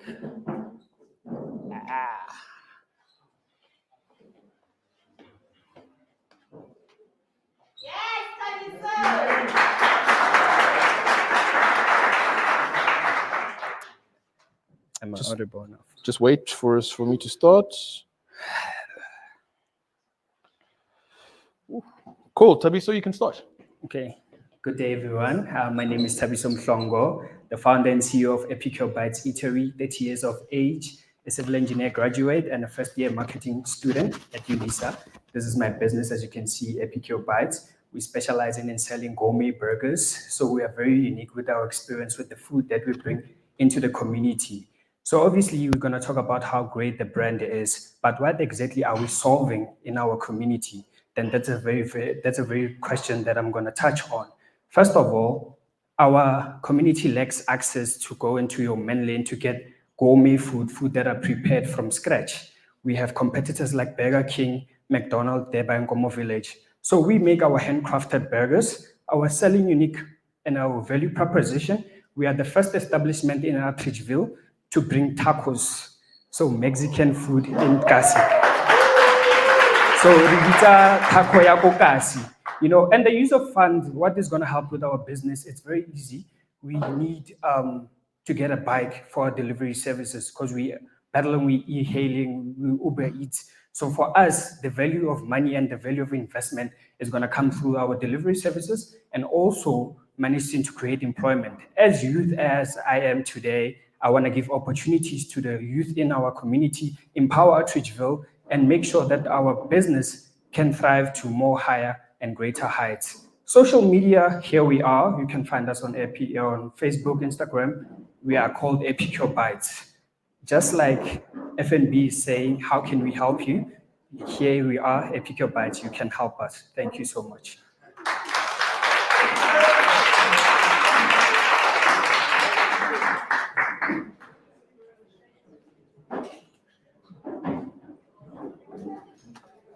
Thank you for that, Tabiso. It's been interesting. We've been running these for some time, and you're the first to put your banner out there. Very, very clever. I see what you did there. I see exactly what you did.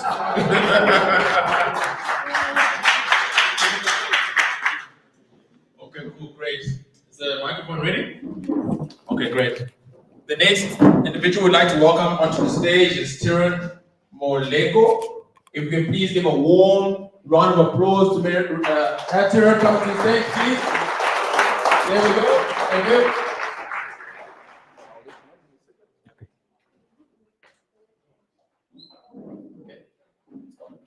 Thank you. My name is Taran Moleko, born and bred in Atteridgeville. I brought my product. This is not a secret. This is Mass Oil brand. Our company, we started in 2016. We were selling petrol and diesel. But during the COVID times, we strategized and said, no, man, there is a market out there which is not being penetrated by us as Black people. And we went from pillar to post, approaching companies like Shell, BP, but we never succeeded in them. And fortunately, we met a Samaritan, and that guy helped us through our endeavor to sell oil and lubricants. He taught us everything about lubricants.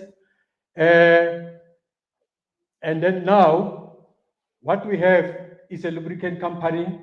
Our company is API certified. Our products are standardized. We have a lab also in our company where we produce all our products. I came here so that I've realized there is a gap in our communities in terms of entrepreneurship.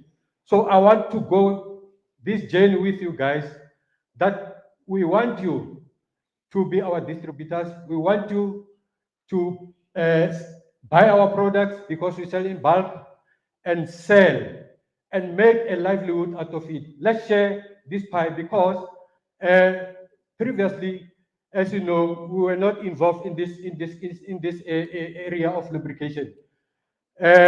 What I would like to do, or we want to do also, is to help you make a livelihood out of this, sell these products and make a profit out of it. Let's share together this pie so that you can also get a gazebo, and we can assist you to brand it and get a table and a chair and sell it at the street corner, sell it at the taxi ranks, so you will be making your own living.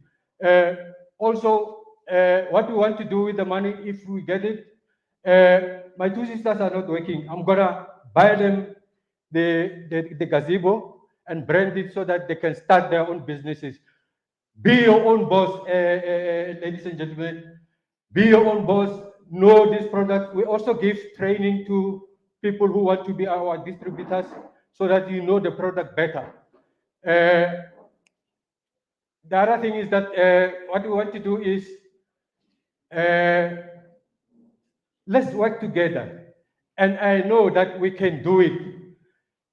I'll end up by saying that let's do it together. We can make it. Thank you.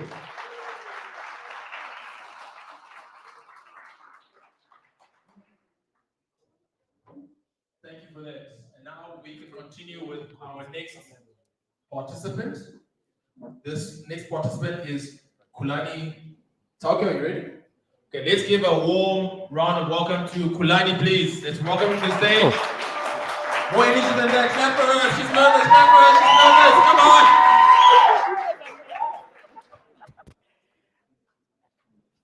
Good morning, everyone. My name is Kulani Chauke. I'm an optometrist.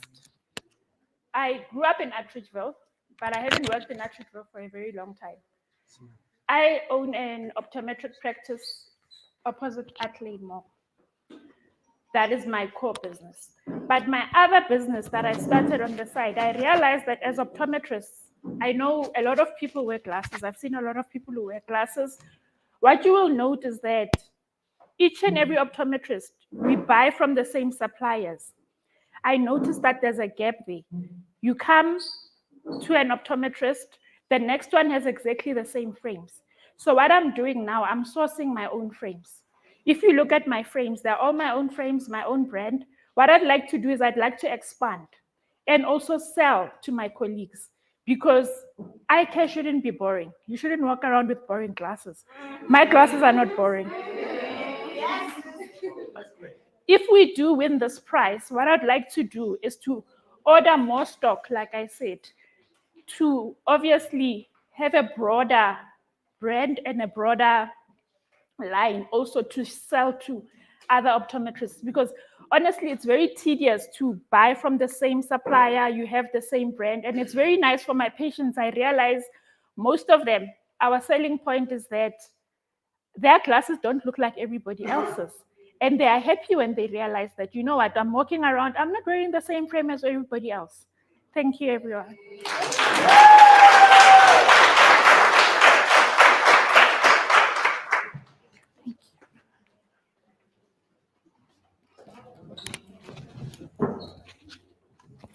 Thank you so much. I see you guys are sticking to time. I like that, sticking to time. Cool. The next participant that we'd like to welcome to the stage is Zwabudi Ndwambi. If we can please welcome Zwabudi to the stage. Please, everybody give a warm round of welcome, please. Here we go. Love it. Thank you.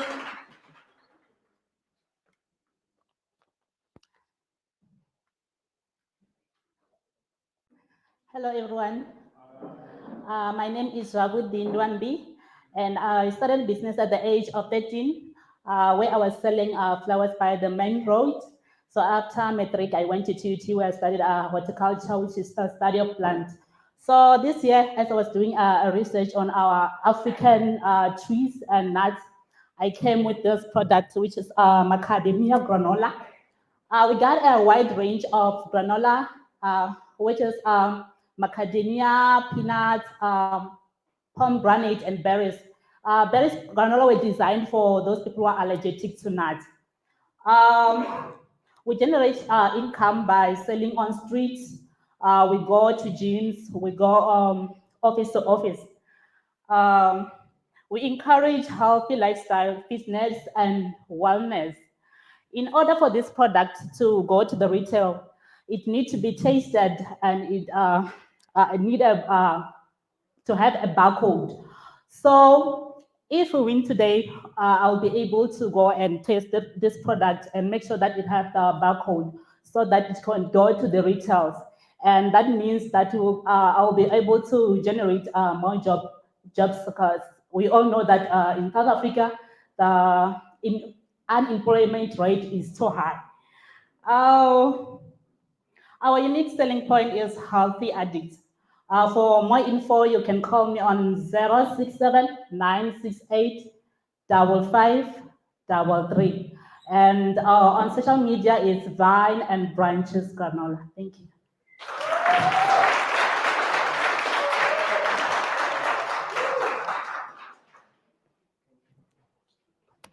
Thank you so much. Okay, great. So next we'll move on to Teboho. Yeah. Okay, we're going to welcome to the stage.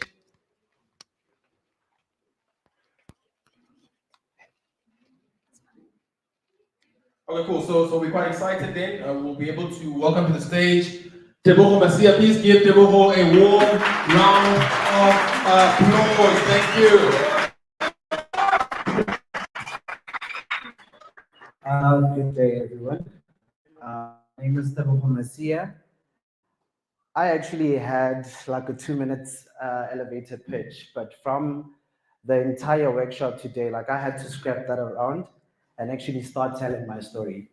So now, my business is Atteridgeville AI, founded by me and my partner. She's not around today because like our daughter is sick.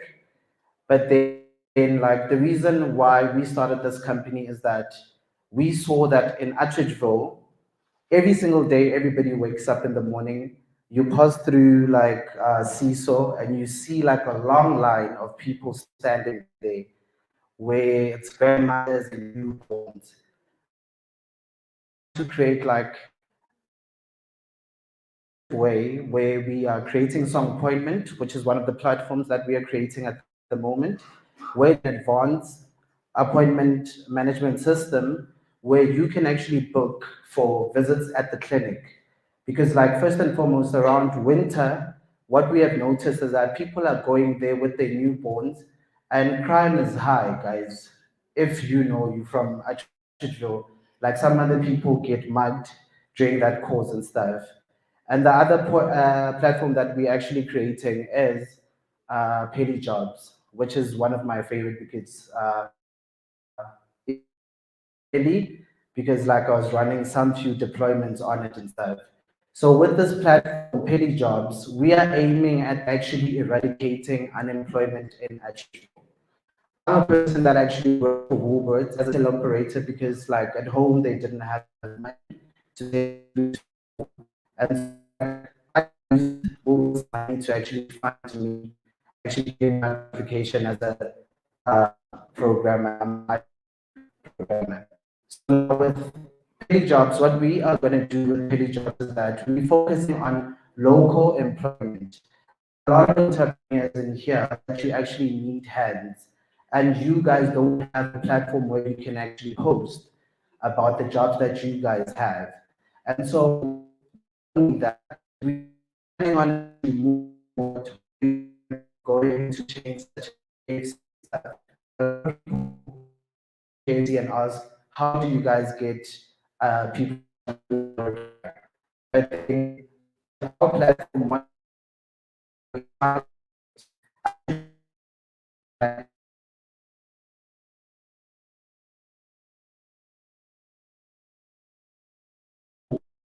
actually about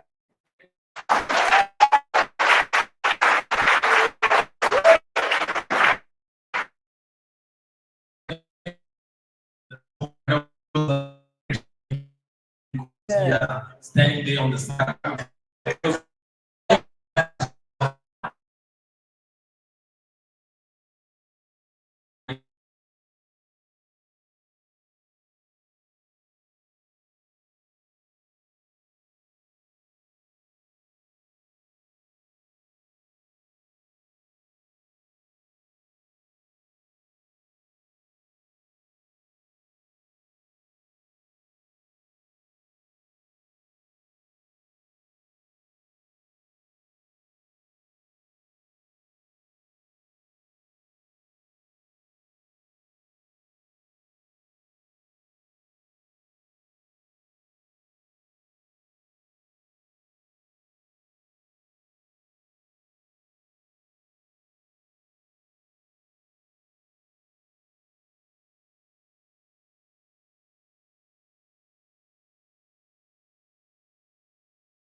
holistic teacher.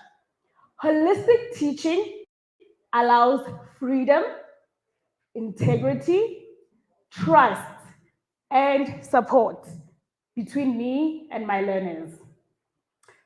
At our center, we help each learner better understand the curriculum assessment policy statement, known as the CAPS. We use two significant teaching strategies. Number one, holistic teaching, and number two, inquiry-based teaching. We offer remedial lessons, exam preparation, project assistance, as well as emotional, mental, and psychological support to our learners from grade 1 to grade 9. Our business has 1 employee and 7 learners enrolled. We make 4,900 per month. With this funding, we will be able to buy extra teaching resource materials like laptops, study guides,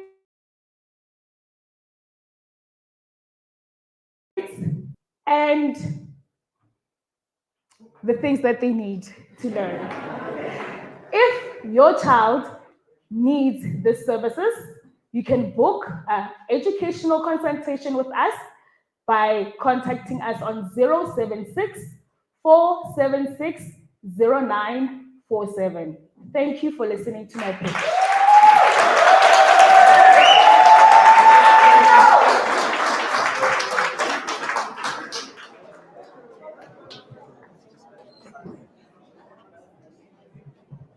Very good. Thank you for all the participants. And you know, guys, I can't overemphasize this segment enough. It's in terms of how we're able to convey to others, whether for them to partner with us, for us to make sales of our story.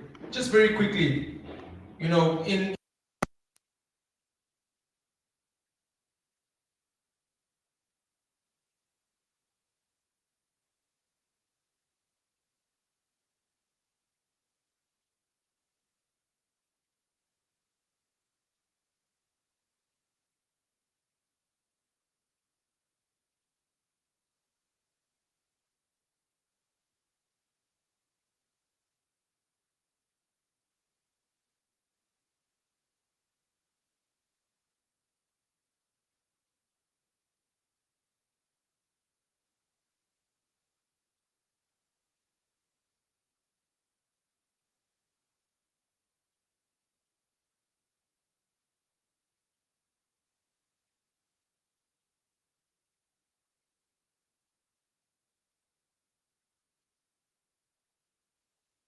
the judges to deliberate and connect and to be able to assess. So you guys are welcome. This is a bathroom break. You're able to stretch out your legs.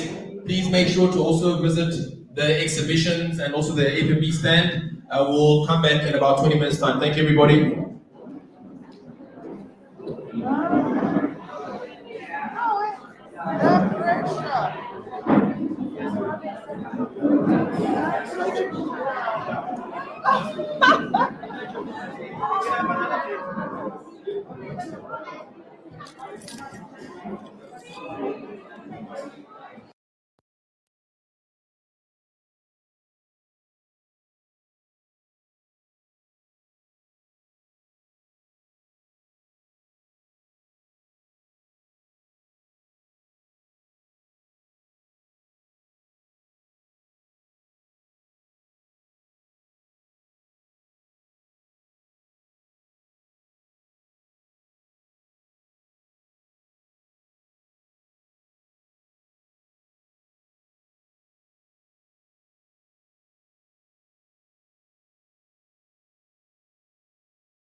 Patricia.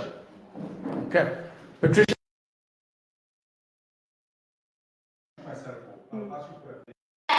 We're gonna run. Isn't it outside? Yeah, as long as we're Kulani Chauke. Just wanna remind you that I have a story.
you for your patience.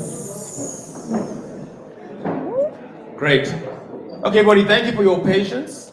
We are at the last point of this workshop, where we're going to welcome the judges onto the stage, and they will relate to us how the contestants performed and who was number 3, who was number 2, and who was number 1. If we can welcome Borongo from F&B back onto the stage, please come on. Let's give a warm round of applause. Thank you, everybody. Nice one. Cool. Cool. So this is evidence that I had nothing to do with this, and the pressure sits all around here with the judges. Okay, cool, great. Welcome to you. You may let us know who was number 3. Okay. Okay. Pressure, pressure, pressure. So thank you so much, our entrepreneurs, for your pitch. It was awesome. It was fantastic. And it was difficult for us to judge. We had to deliberate and deliberate and deliberate. And as you know, for every competition, there's always a winner. So, please, ladies and gentlemen, help me to welcome on stage number 3.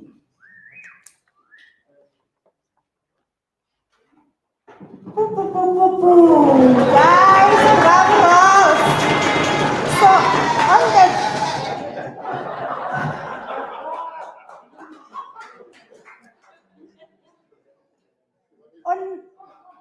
on the 3rd space, we have Lerato Tefu of Little Fairies.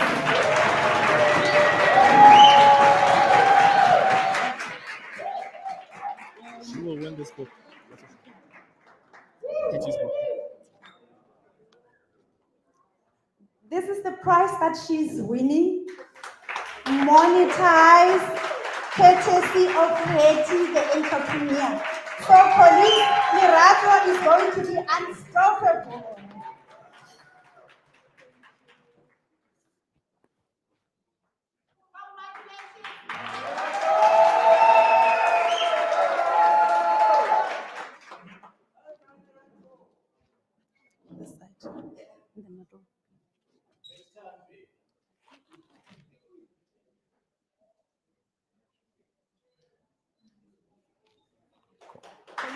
Thank you so much.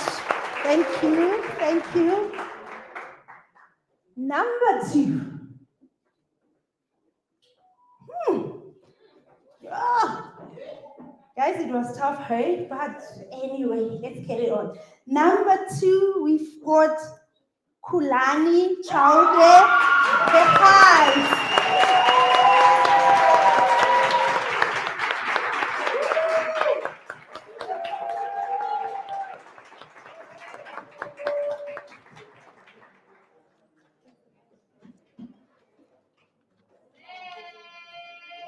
So guys, as well, she's receiving the book. Guys, mahala, mahala. She's receiving the book, courtesy of Betty, the entrepreneur, and she's going to be unstoppable. Thank you so much. Thanks for the opportunity. Let's have a picture over here. Thank you.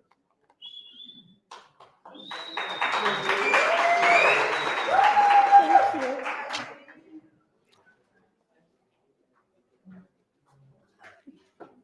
Boo, boo, boo, boo, boo.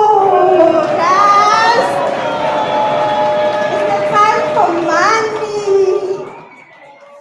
So the grand prize, the winner of, guys, I wanted to check the zeros, so that I don't say stuff here, of 15,000 rand. Oh, can I call my buddy to come here? Hetty? Woo! It goes to any guesses, guys?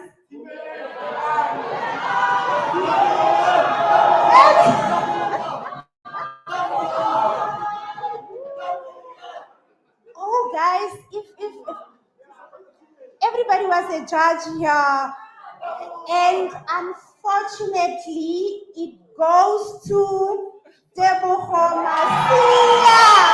Kelly Dogs.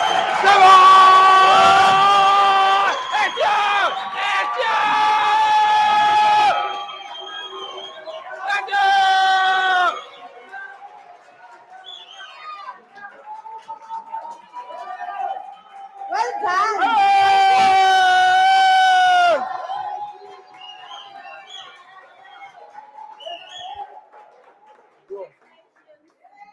That's right. Oh, that's right. That's right. That's right.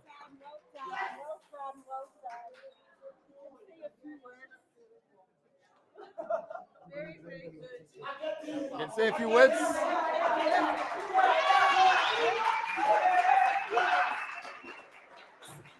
So, guys, he's not gonna go down without saying anything, right? Because over to you, Papa. Take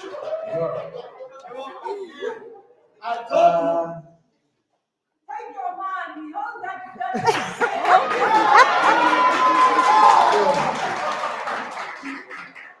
The only thing that I'm going to say is this. I'm sorry that I'm going to put it in an African native language. Fine. Omoha wa modimo ke kwetsa e ka kae. Nice, I will put that in my name. And so with this thing, let's make Atteridgeville and all the guts great. This is all I'm going to. Thank you. Thank you. Can we get the picture? Okay.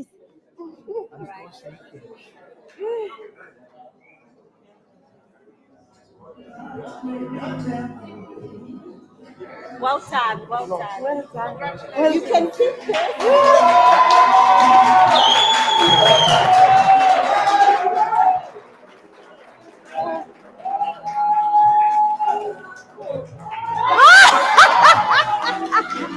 We're done, right? Over to you.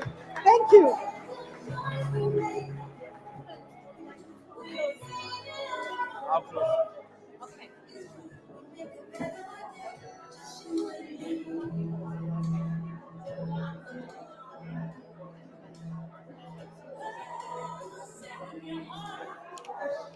Eish, guys, eish. This is wonderful. Let's give him another round of applause. Well done,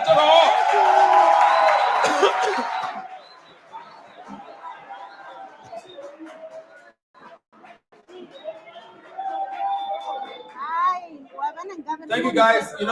Thank you once again to everybody who participated. Thank you to all of you for having been here. I just wanted to, from all of us here, from Monetise your business.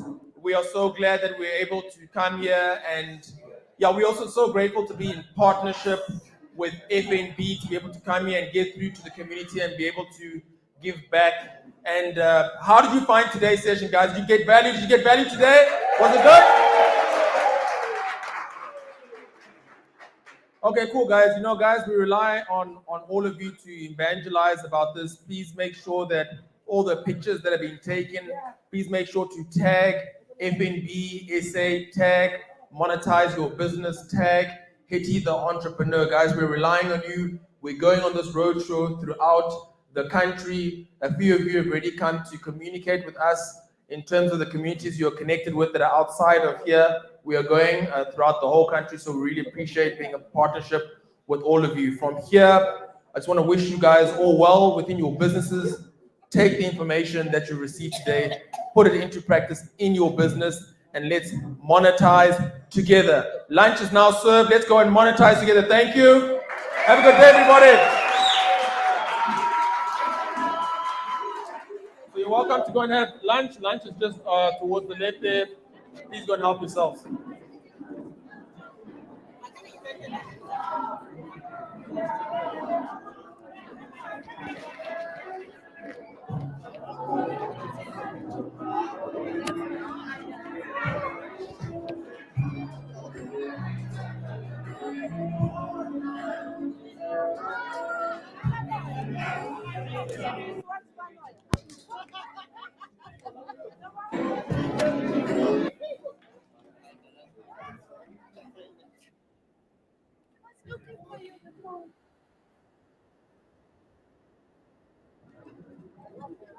Like before they announced